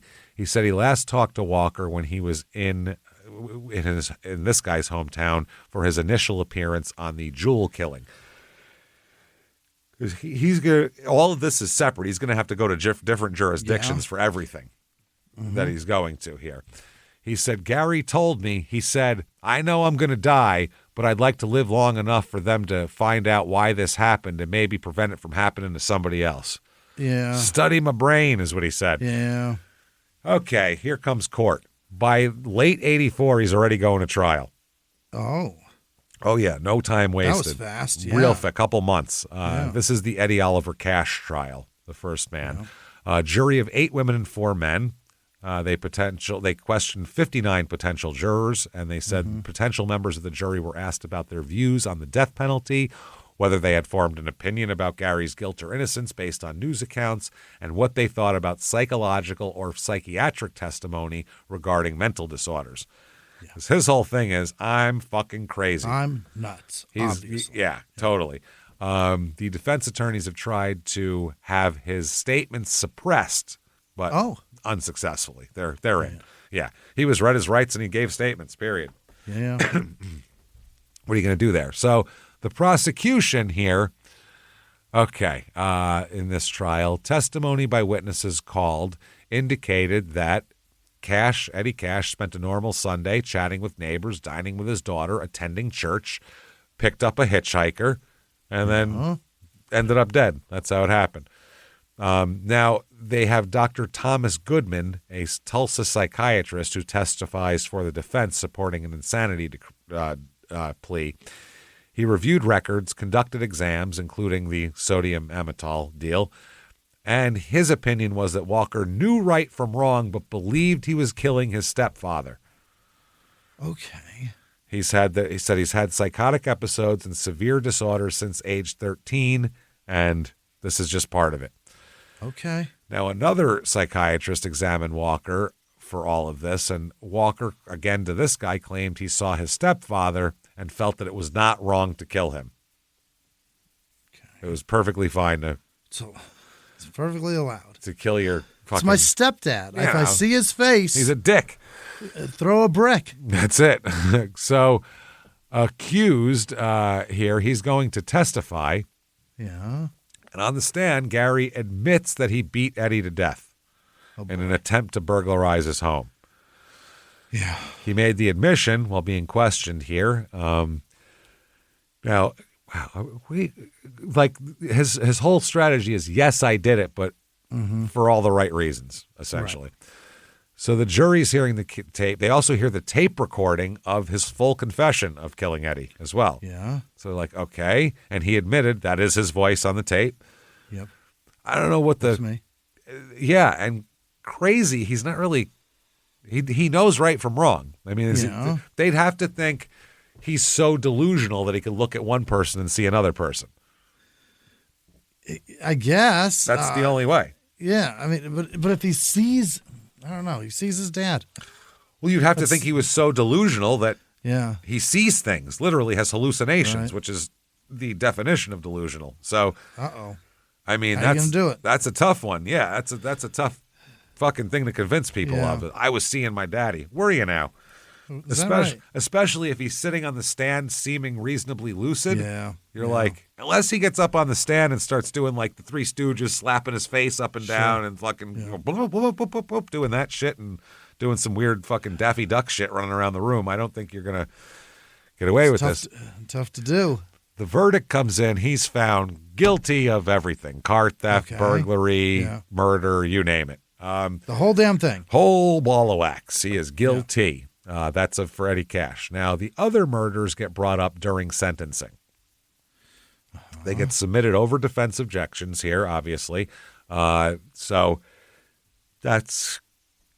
they think that's going to be an issue later. Walker does. So defense here, during their final arguments, the public defender begged the jurors to spare Walker's life because of his lengthy documented history of mental illness. Right. He said an illness was noticed 20 years ago. He was sick then and continued to be sick. Treatment after treatment after treatment. He argued the fact that Walker had never been convicted of a violent crime in his life, but committed a series of killings within a 3-week period. That's evidence that he's fucking crazy. Okay. He just all of a sudden goes nuts and goes on a murder spree. Who the hell does that? That's insane. He said that Walker's remorse, his eagerness to do anything he could to help authorities recover the bodies and resolve the cases, indicated that he has some worth and shouldn't be sentenced to death. He has some worth in society, or at least in prison. Okay. Yeah. We can use him in one way or another. Not sure how, but you know what I mean. That's what he's saying. He's like, I don't know how we're going to do it, but we'll figure it out. He said, quote, in a small, pitiful way, he wanted to try and make things right. Far too little, far too late, but he tried. Okay. He is sentenced to, you, sir, may fuck off, death penalty. Hey. Plus bunch of other years, too, for everything He's got else. No redeeming qualities. They said, we found nothing to be redeeming with We've this guy, weighed actually. this very carefully. We got out a deli scale. And we really did. The one with the basket from the grocery store, the real good one came there. Up zero. But this arugula weighs 3/4 of a pound, so that's good. But he is zero. He is zero. Oh, boy. So he says he's going to appeal. His public defender said one matter that to be stressed on appeal is the prosecution's use of other pending murder charges that he hasn't even been convicted of yet during the penalty phase. They use that to convince the jury. He said, as far as we've been able to determine, this is a case of first impression. We have a unique set of circumstances, so they think they can get an appeal. Yeah. June 1985 is the Valerie Shaw Hartzell trial. Okay. Now, defense here, this is a big one in town, too. It's a big old deal here in Tulsa. So his defense attorney told the jury to consider the horrible childhood he was subjected to. Consider it. And will be related by expert testimony of 2 qualified psychiatrists. Yeah. Before 1984, he had never hurt a single soul.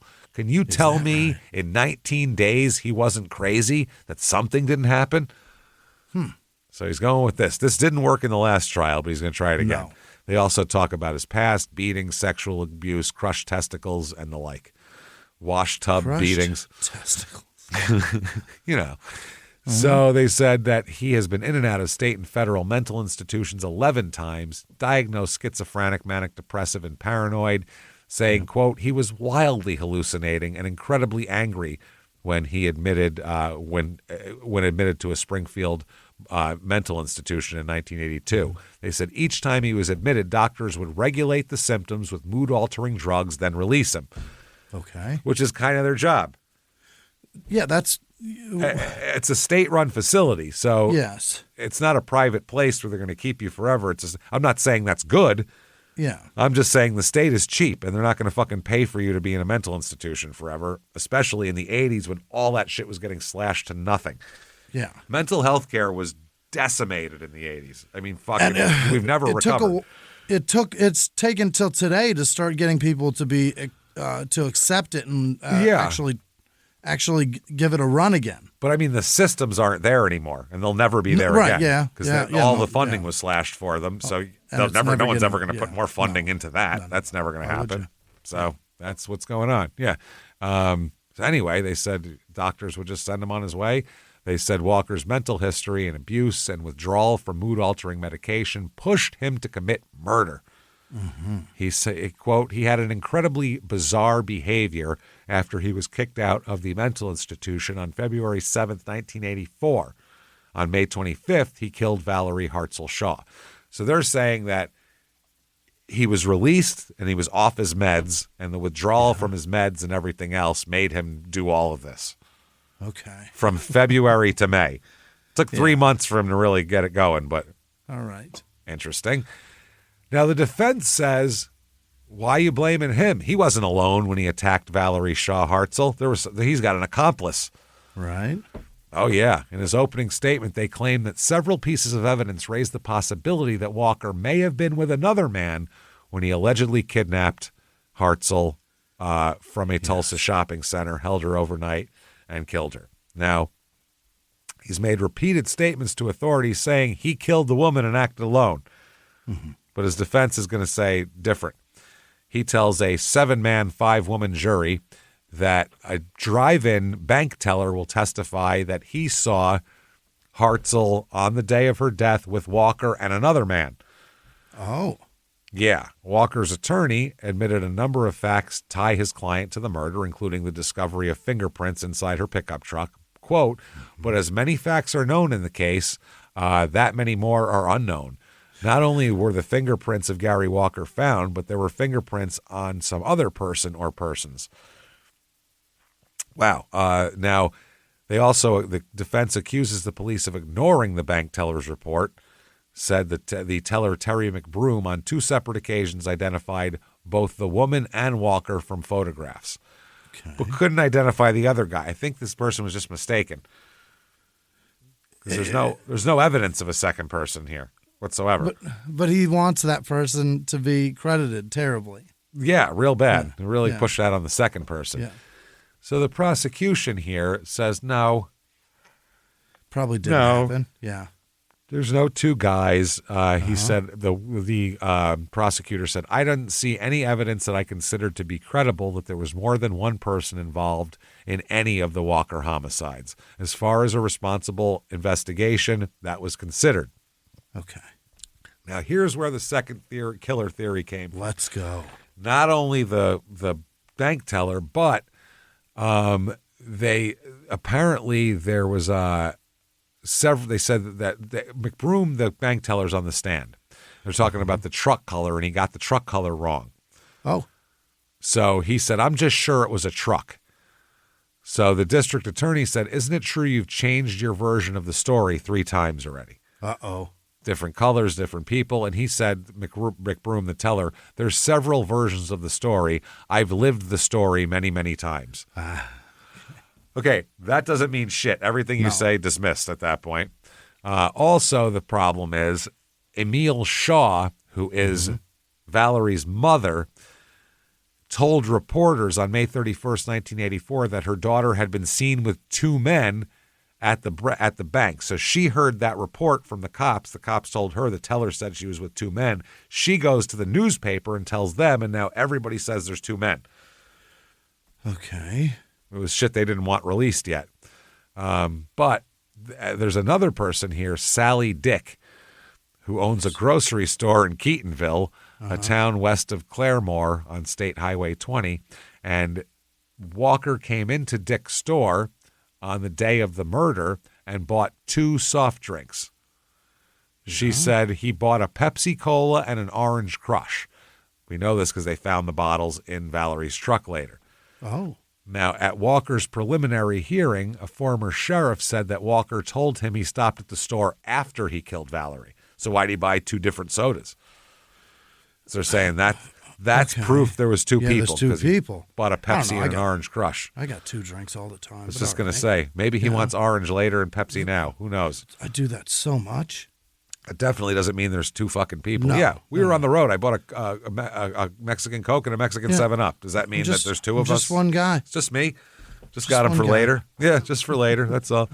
They said that Walker, in many of his interviews with police, was rather vague about whether he bought the sodas before or after the strangling. So they said one of them might have been for her. We don't know. Right. So the verdict here comes in. They find him guilty of kidnapping and killing Valerie, obviously, which is not a surprise, for my opinion anyway. Yeah. Not a surprise. But the jury reached its verdicts of kidnapping and first-degree murder charges at 12:40 p.m. after returning to the courtroom at 10 a.m. a couple hours earlier to resume deliberations that were suspended Friday night at 11:40 p.m. because of an 11-1 deadlock. There was a holdout. What the fuck? I guess convinced by the second. Either way, he was. Even if there was 2 guys, he was one of them. What are we talking about? Yeah. So the prosecutor said they were surprised by the lengthy deliberation, but they said it's difficult for any jury, to find someone guilty of first-degree murder based on what comes from that. Yeah. They said the jurors took their responsibility very seriously, and he said, I'm satisfied that they reached a fair verdict. The defense attorney was disappointed by the verdict. Really? Did you expect? How? Some people are just real optimistic. Yeah. Some people just expect the sun to shine, don't they? Just like, it's going to be out.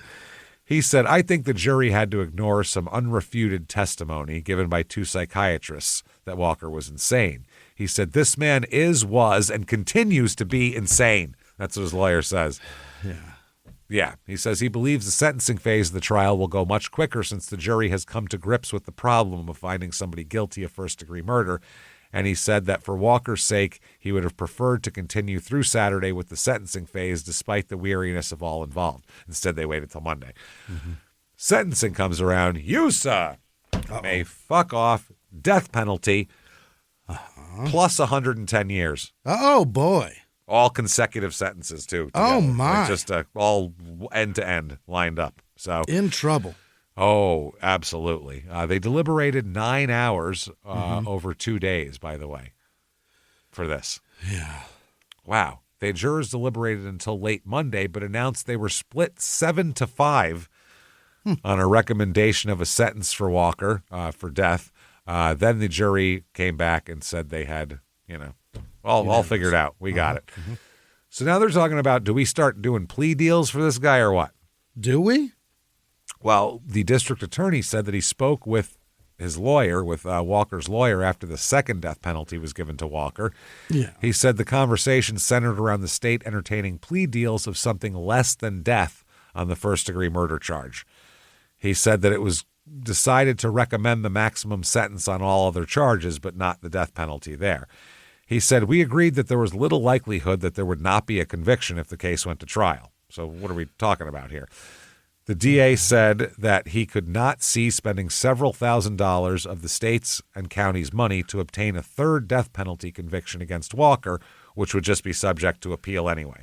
And it's useless. We're never gonna cash that one in. And it's years and years and years of more appeals we have to go through because it's a huge pain in the ass. They said they make a deal with no appeals and then he's put away and that's the end of it. We can all forget about it. He said that the county sentences cannot be appealed after a 10-day period. Walker informed the judge that he's satisfied with the way his representation has represented him. And now they say this is, he said, I think common sense tells you even that after a while, cost effectiveness does come into play. At some point, we're just wasting money on trials and appeals. Trying to be cost effective. He's already fucking going away, which makes sense totally. So he said, this is the prosecutor, I feel very strongly we could get a third death penalty. He's already got 2 death penalties against him, and obviously he can only be put to death once. Yeah. So more ain't going to help. So on September 4th, 1985, he pleads no contest in the Hilburn murder and is sentenced to, you, sir, again may fuck off, life in prison without parole. Great. And a bunch of other shit, too. Yeah. Next day, or 2 days later, they're talking about Janet Jewell. Is there going to be a trial there? Doesn't look like it. He enters a plea of no contest to all 4 felony counts against him there as well. Terrific. That's first-degree murder, first-degree rape, kidnapping, all this shit. He is going to be sentenced to, you, sir, may fuck off, life in prison without parole on the murder and rape charges, then 10 years each on the kidnapping charge, and a 4th charge of uttering a forged instrument. And all these sentences run consecutive, not concurrent, too. Mm-hmm. So everything all consecutive. He's so busy, just serving all this time. Yeah, so much time, so many places. July 1986, July 25th, the Court of Criminal Appeals upholds his conviction in the Eddie Cash murder case. Yeah. Subsequent appeals are going to go to the U.S. District Court. Now, August 1986 in Kentucky, Margaret Ann Bell Liddick. Remember, he dumped her off in Kentucky, killed her over there. Right. That trial here, they're talking about he's going to be flown to Kentucky for a court appearance. Yeah. The Commonwealth attorney said he's expected to be flown to Kentucky to face a murder charge from that. The body was found in the wooded area off Kentucky 139 South, about 3 miles from Princeton. That is the hay bale woman who was found in the hay. They said the process of bringing him to Kentucky on the murder charge has been going on for about 6 months and involved cooperation between 5 different agencies. Oh, boy. Because you got to get everybody involved. They're flying him there. Yeah. He's got to get over here. Then the state people have to have. I'm sure the FAA is involved. If he's, I don't know. Maybe who the fuck knows? I don't know government shit. Who knows? I don't know. So they were scheduled to be in court Thursday, but weather problems with the flight were scheduled to flight schedule were pushing it all back to Friday. Yeah. He's expected to plead guilty here in Kentucky, but who the hell knows? If he pleads not guilty, who knows? He can. He then will never know we're going to have an arraignment. So he ends up pleading guilty again. Pleads guilty and receives, you, sir, may fuck off, another life sentence without parole in Kentucky as well. Shit.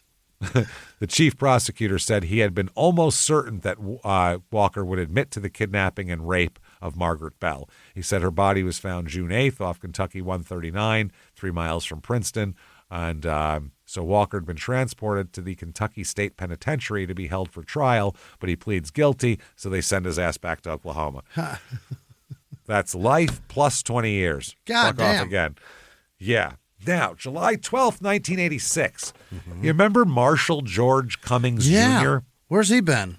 Trailer man there? Yeah. Well, he's been busy himself. Oh, boy. Okay. I'll read this from the Tulsa World newspaper. A 36-year-old Tulsa man being held in Tulsa County Jail for questioning in the murder of Deronda Gay Roy last week was with convicted murderer Gary Allen Walker the night Walker was arrested. Marshall George Cummings Jr. was arrested by Tulsa police on outstanding traffic warrants after Rogers County authorities pinpointed his whereabouts Friday. Cummings, a friend of the Roy family, was the last known person to see Mrs. Roy at about 10 p.m. on Pine Street and Sheridan Road the night she was killed.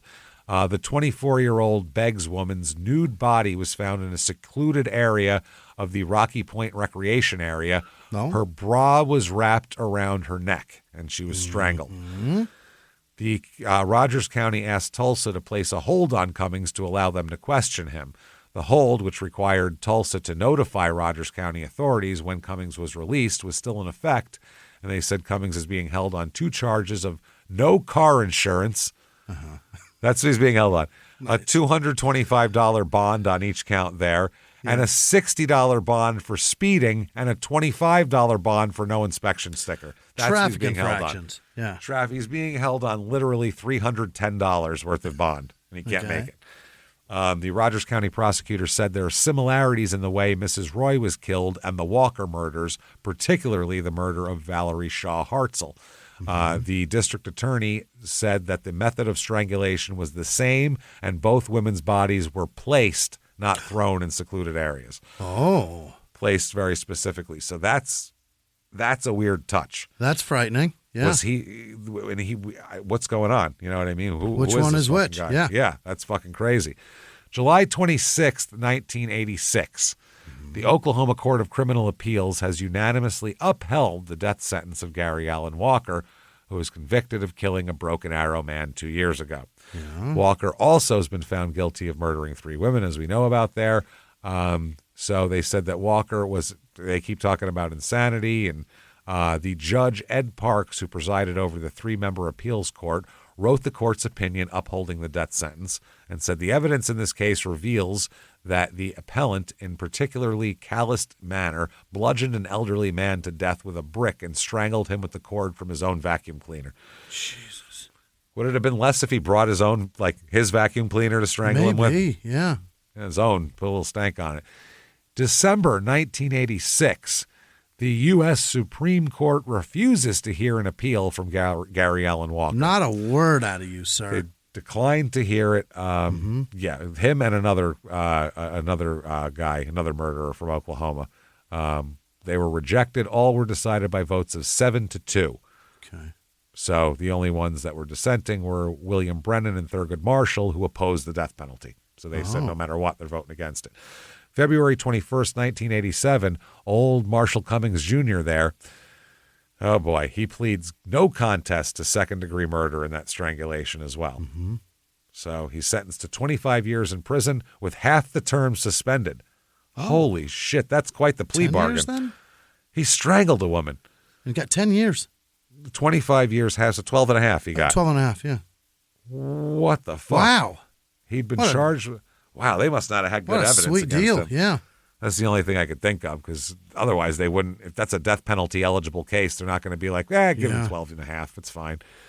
So, wow, that is fucking crazy. His arrest, this is so weird because these two guys just were attracted to each other. Yeah. As far as friends, I like to strangle women and rape them. Me too. Do you think they talked about it, or do you think they party? Yeah. Do you think it was just positive and negative ends fucking attracted to each other? They gotta know, right? If you're friends with somebody long enough, you know some of the Well, you shit knew him a like. day. He didn't even know him 2 hours. They had a few beers and then went back to the trailer to drink.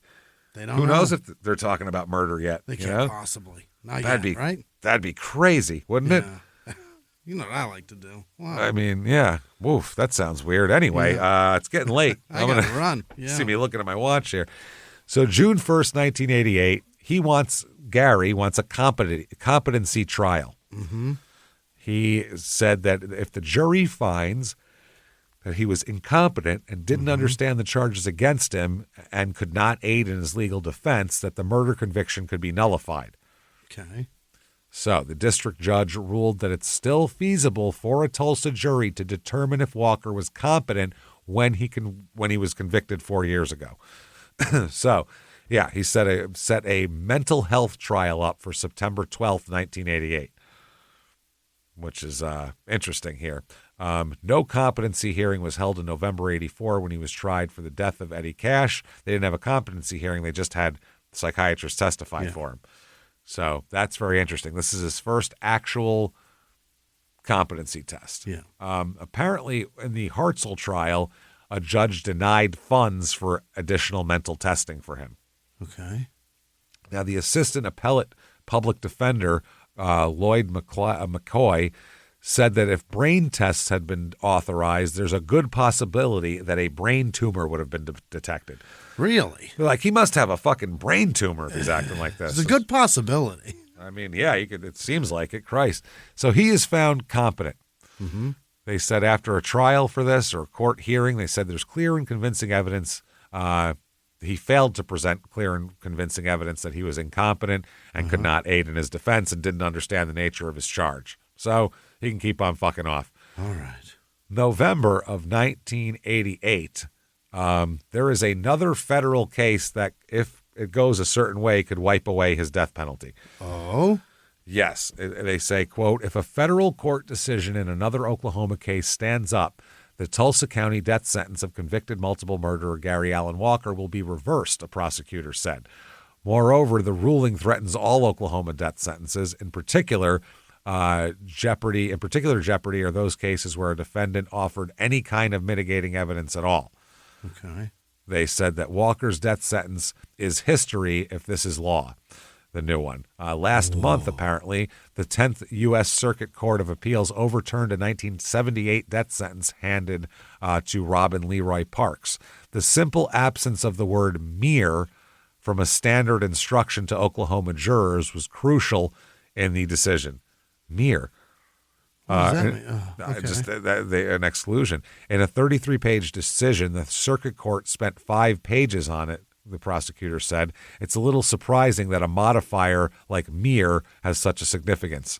Yeah. And they said that death penalty cases receive an incredible amount of scrutiny, as they should. They said by a 6-4 vote, the 10th Circuit reduced Parks' sentence to life. It determined if an instruction to Oklahoma County jurors not be influenced by sympathy, sentimentality, blah, blah, blah, blah, blah. Anyway, that doesn't go through, and his shit stands.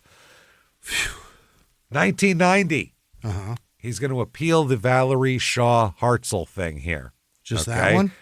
Yes, just that one. Citing U.S. Supreme Court rulings, the Oklahoma Court of Criminal Appeals said it was an error to show Gary Allen Walker's videotaped confession to the jury. Really? The confession leading to the reversal of his conviction could happen in Rogers County. In Rogers County, Walker signed a waiver attesting that he was advised of his rights and didn't want a lawyer to be present there during that. Walker was convicted of the kidnapping, obviously. So, also improper confession.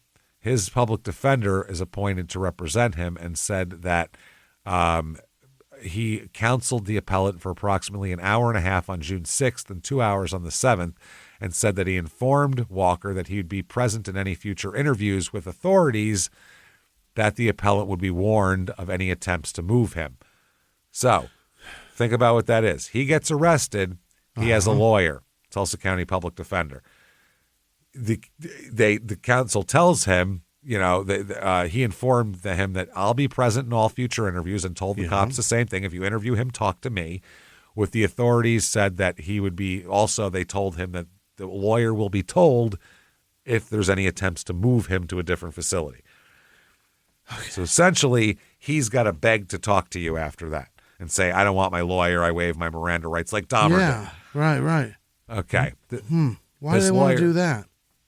Well, this lawyer also said that he made an agreement with the prosecutor to the effect that Gary would have a counsel present before any future questioning. Mm-hmm. They questioned him already about Eddie Cash. This is about Hartzell, because this is a separate county. He had to go be questioned for that. Oh. So on June 7th, this lawyer represented him in an arraignment in Tulsa County on information alleging 3 counts of first-degree murder. One of these was for Miss Hartzell, of course. Shortly after the arraignment, after he'd been taken back to the Tulsa County Jail, Walker was informed by the authorities that he was going to be moved to Rogers County. At that time, he asked to see his attorney. An attempt was made to call the attorney, but he couldn't be located right away, so they just moved him to Rogers County without being afforded the opportunity to speak with his attorney. Right. On the morning of June 8th, 1984, he was taken to Rogers County Sheriff's Office, where video equipment was already set up. They were waiting for him. Mm-hmm. He was advised of his rights and did not request his lawyer be present. He signed a waiver and everything. He was then asked questions, and he gave a full confession. Mm-hmm. Now, the decision is, upon review of this case, we have found the facts to be particularly egregious and troubling. Why? We were able to affirm, we would do so convinced that the appellant wholly deserved the punishment he received. However, it's the duty of this court to determine whether the appellant received a fair trial. They said, although there's a specific case called Edwards, although that case dealt specifically with requests for counsel made by an accused during a custodial interrogation, the court also found that an accused having expressed his desire to deal with police only through counsel, is not subject to further interrogation by authorities until counsel has been made available to him, unless the accused himself initiates further communication, exchanges, or conversations. Like, remember they told Dahmer, you have to call us. We can't call you. Right. You have to tell the jailer, I want to see those people call him, or else it's illegal and we can't do it. Okay. They didn't do that here. That's the fucking problem. Oh, they cut some corners. They got so excited, they cut some corners. They said, although the appellant's statements in his first confession made in Tulsa County were much the same as those made in the videotape confession in Rogers County, we cannot find that the Rogers County confession was merely cumulative or that it was harmless error for the trial court to admit it to evidence. Conviction overturned. Wow. Got out of it. Now, the prosecutor's office, they say, we're going to retry him for that. Don't you worry about that. But the district attorney, Patrick Abital, has disqualified his office from retrying the murder. Oh, my God. He said the state attorney general's office had assured him that an experienced prosecutor will be assigned. Abital said a prosecutor would be named soon. Abital said he didn't like having to withdraw. He said, I think it's my job to retry it. There's no question we could do an efficient job, but I didn't want to do anything to jeopardize the case in the light of the district attorney's controversy. Questions arose about a possible conflict of interest or appearance of impropriety because Jack Gordon Jr., one of Walker's attorneys, represented the DA Abital before the Oklahoma Supreme Court in a battle over whether Abital or Donna Priori was the real district attorney. So they're just going to muddy this so much that they're going to lose everything? Yeah, so they're going to give it to another prosecutor so it doesn't look bad, so it doesn't look like these two guys are there. So 1991, there's a retrial for that, don't you worry. Sure, yeah. In opening statements, they said that, they're trying to pull the same thing. He was insane. Yeah. You should have seen him slashing prices. He was insane. He's a wild man. He's a wild man. He said that in no way he understood the wrongfulness of his acts. Mm-hmm. Now, the jury disagrees and found him guilty as fuck. Yeah. Guilty. And the sentencing here, though, you, sir, may fuck off life without parole. Not good. That's plus a bunch more. Yeah. All right. But he's still only got one death sentence left. Just the one. Just the one. His total sentences are death, 6 life without paroles, and 700 years. Okay. Most of it in consecutive sentences. Yeah. What are the? What are we doing here? Which one would you rather do? What's the difference? This is the biggest 6 of one, half dozen of the other ever. It's all so dumb. Yeah. You're going to kill me. I'll either serve 6 life sentences or 700 years, which is more than 6 lives by far. Yeah, that's crazy. So that's insane. Anyway, Valerie's mom writes an editorial, by the way. This is called A Mother's Response, June 16th, 1991. Quote, I write this letter in the hope that somehow the people of Oklahoma will understand that the retrial of Gary Allen Walker for the murder of Valerie Shaw Hartzell was something we believe had to be done. There's a lot of people saying, why are we doing this? He's got a death sentence, 5 fucking life sentences, and hundreds of years in jail. What's the fucking difference at this point? I guess it's called justice. That's it. Yeah. A lot of people, though, are saying it's called tax money, and we're slashing school budgets, and we're going to try this kid again. Like, what are we doing here? We'll try this idiot again. But I get it. If the family, they want their day in court too, so it makes sense. Everybody's view is plausible here, in my opinion. Certainly. How could we not try to see that justice was carried out? How could I, as her mother, not do everything possible to see that her murderer was punished to the fullest extent of the law? My daughter was the only one of 5 people that Gary Allen Walker murdered during May 1984. He was tried, convicted, and given the death penalty in 2 of these murders. Valerie's was one of them.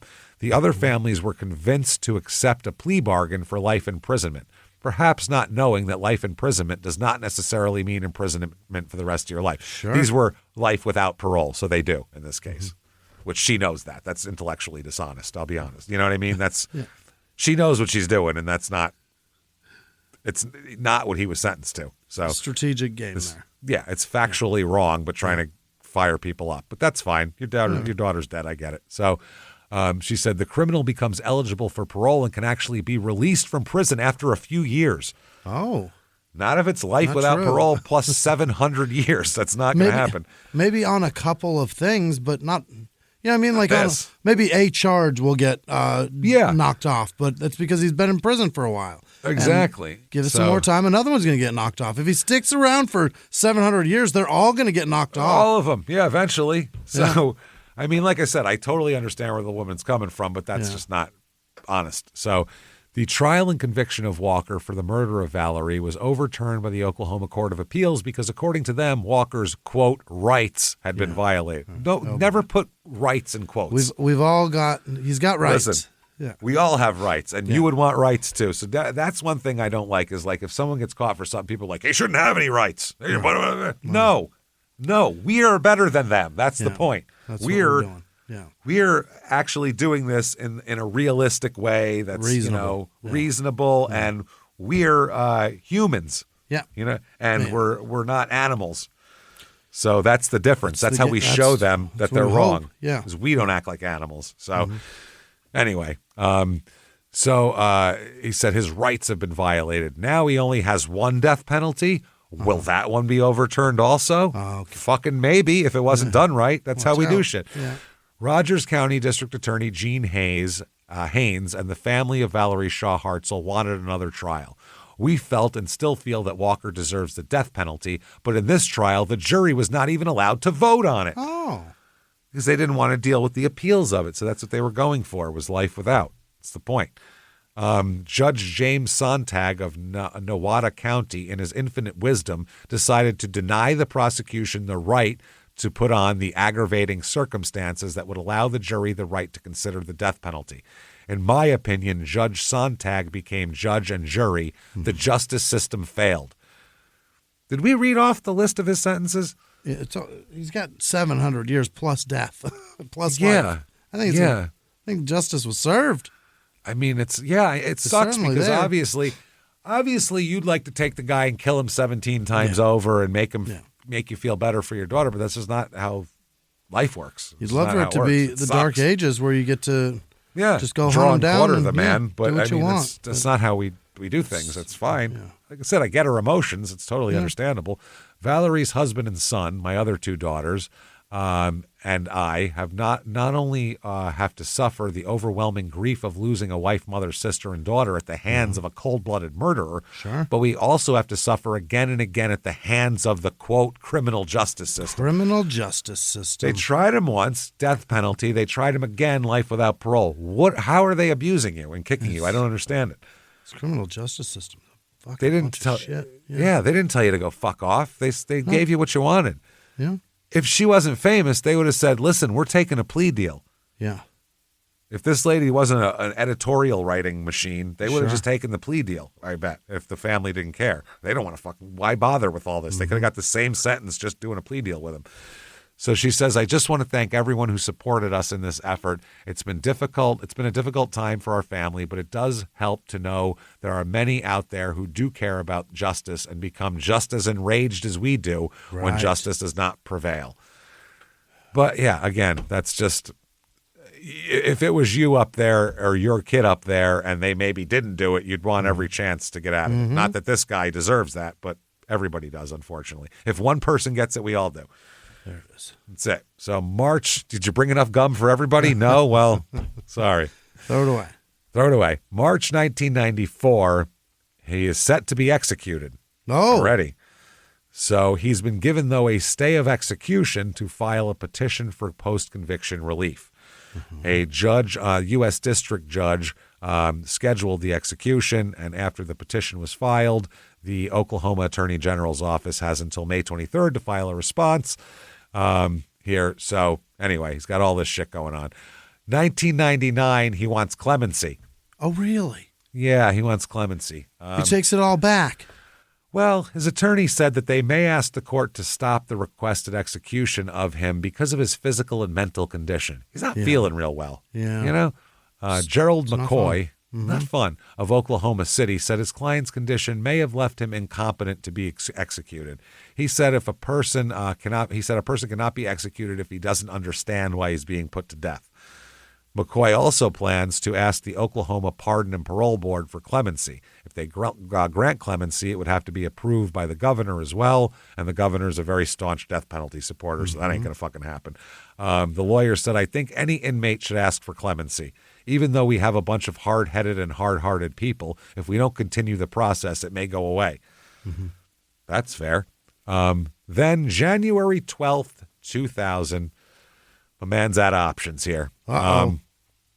His lawyer, McCoy, said that he's exhausted all of his appeals and said, after a discussion with my client and having evaluated all the issues, we came to a mutual conclusion that we would have to accept our fate. I think you're using "our" a little loosely here. Yeah. He's getting executed. You're going to go home to your nice house and fucking eat dinner. What are you talking about? You've just lost. That's hey, all. Yeah. He said there's no legal avenues left for us to appeal. He's appealed to every appropriate court and must abide by their decisions, although we vehemently disagree with them. January 13th, 2000 is execution day. Here we go. Let's That's see. fast. That's pretty fast. 16 years. It's not. It would have been sooner. I guess it's pretty average, but it seems pretty fast. Yeah, it's fucking crazy. So he has, I guess, some of his relatives there. He had a final visit from his two sisters, niece and two cousins. Yeah, came to see him. Last meal, everybody. There it is. He's got a last meal. What do you think it is, Jimmy? Steak. Close. Yeah. 3 cheeseburgers. That's a lot. Fucking cheeseburgers are good, man. It's hard to turn down a cheeseburger. Jesus. 3 cheeseburgers with extra salt, because blood pressure be damned. Yeah. Fuck it. Who gives a fuck at this point? Yeah. 3 sliced tomatoes. The salt might have been for the tomatoes, maybe. Yeah. Because they're good with a little salt on them. French fries and a strawberry malt. Malt? He had like a teenage drive-in 1950s order. What exactly is the difference between a malt and a shake? The malt is a specific thing that you put in it. Malt, really? Like the shit that's in Whoppers. Okay. Like that's in it. It's a different taste and it's a different texture. It's that shit in the center of a Whopper. There's shit, not like a burger. If anybody listening gives a fuck about that. No. The malted milk balls. Yeah, it's in like sprinkled form. The malt is in there with that. It's a thing. Because I asked somebody that once. Now, during his execution, more than 30 family members of the victims gathered to watch this. Really? Oh, yeah. A dozen of Eddie Cash's relatives, including his daughter who found him. Doug Hilburn hoped that his wife Hilburn there. He hoped that Walker would admit wrongdoing and seek forgiveness before the execution, which he attended with his family. Emily Pearson, who was Valerie Shaw Hartzell's mother, before the execution, she toured death row and was unaffected by it, didn't feel bad at all, and expressed nervousness about the last-minute delays of this, that it might not happen. Oh. God, she is bloodthirsty. Shit. She attended with her husband, daughter, son-in-law, Valerie's uncle, and pastor, and they all got together, and they said they hoped the execution would end 16 and a half years of grief. Altogether, I think 31 people from the families. Now, his last words. He had a 2-minute statement where he apologized several times. 7 times or several times? Several times. Yeah. He said, I hope that when I go, that the hate that you have, and it's natural for you to hate me, that you would let that go with me. Okay. Which is actually a nice thing to say. Hey, listen, once I'm dead, don't let this rule your life. Don't hang on to it, you fuck. This is all you've been doing for 20 years, and it's ridiculous. Now, then there you go. He is pronounced dead, executed by lethal injection. Wow. Now, in media, there honestly have not been a whole lot about this guy somehow. Yeah, that's a lot of people to kill to not be mentioned very much. Dude, and then his spree otherwise, too. How many people he raped and kidnapping. But this guy is like, he's a fucking serial killer and a bad one. I mean, not even like a guy. A borderline. He's a bad fucking guy. Imagine if he kept going, he would have killed how many people.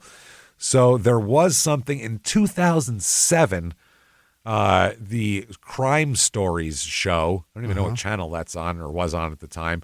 They did a show called The Roaming Rapist. Okay. On him. So there's that. Covered him once, yeah. And then there's an 82-page long book, which is nothing. You get like an Ann Rule book. It's like 990 pages. 80 pages is a pamphlet, for Christ's sake. I was like, oh, no. Yeah, it feels like but I bought more than 80 pages in it. I think this has 115 in this thing, so I put together a longer book. But I also did use a couple of things that they had in the book. It's called Oklahoma's Death Row, The End of Gary Allen Walker by Cassandra Moore. Nice. So there you go. I have to give credit where credit's due. They did put together a pamphlet on the person, so they get credit for that. So there you go, everybody. There is Poteau, Oklahoma. And one the man's terrible. Bad individual, man. That's a bad guy. So if you enjoyed that story, or I should say if you enjoyed the way we told the story, because you shouldn't enjoy that story. It's a terrible story. Bad story. Get on whatever app you're listening on and give us 5 stars. It helps so much. We don't know why, but it really does help drive the show up the charts, and that helps people see it, and then we get more listeners, and everybody's happier. So do that, please. And then also head over to shutupandgivememurder.com. Get your tickets for live shows, baby. First up, the virtual live show. Yes. You guys, you've seen all the pictures. I know people follow on social media. They've seen all the pictures, all people posting. They have a good time. We put on a fucking hell of a live show. Yeah. We throw down, period. Yeah. Our shit is funny. We know what we're doing, and these virtual live shows are just as good as any live show. Oh, yeah. You don't even have to leave your damn house. You can sit with warm-up pants on with your own booze in your own house, just like a regular live show. We're going to have costumes because it's Halloween. It happens Thursday, the 30th of October. It's available for 2 weeks after that, and we're going to have a crazy story with a Halloween-y theme and everything. So you really wanted to get this. It's going to be so much fun. Shutupandgivememurder.com. And then there's a few tickets left for Philadelphia in December. DC is completely sold out totally. DC, we released some of ours that we had, so now there is a few left. I don't know, not a lot. Few dozen maybe, but that's it. So get in there and get your tickets for that as well. Also, get yourself, follow on social media at Small Town Murder on Instagram, at Small Town Pod on Facebook. Then get yourself Patreon.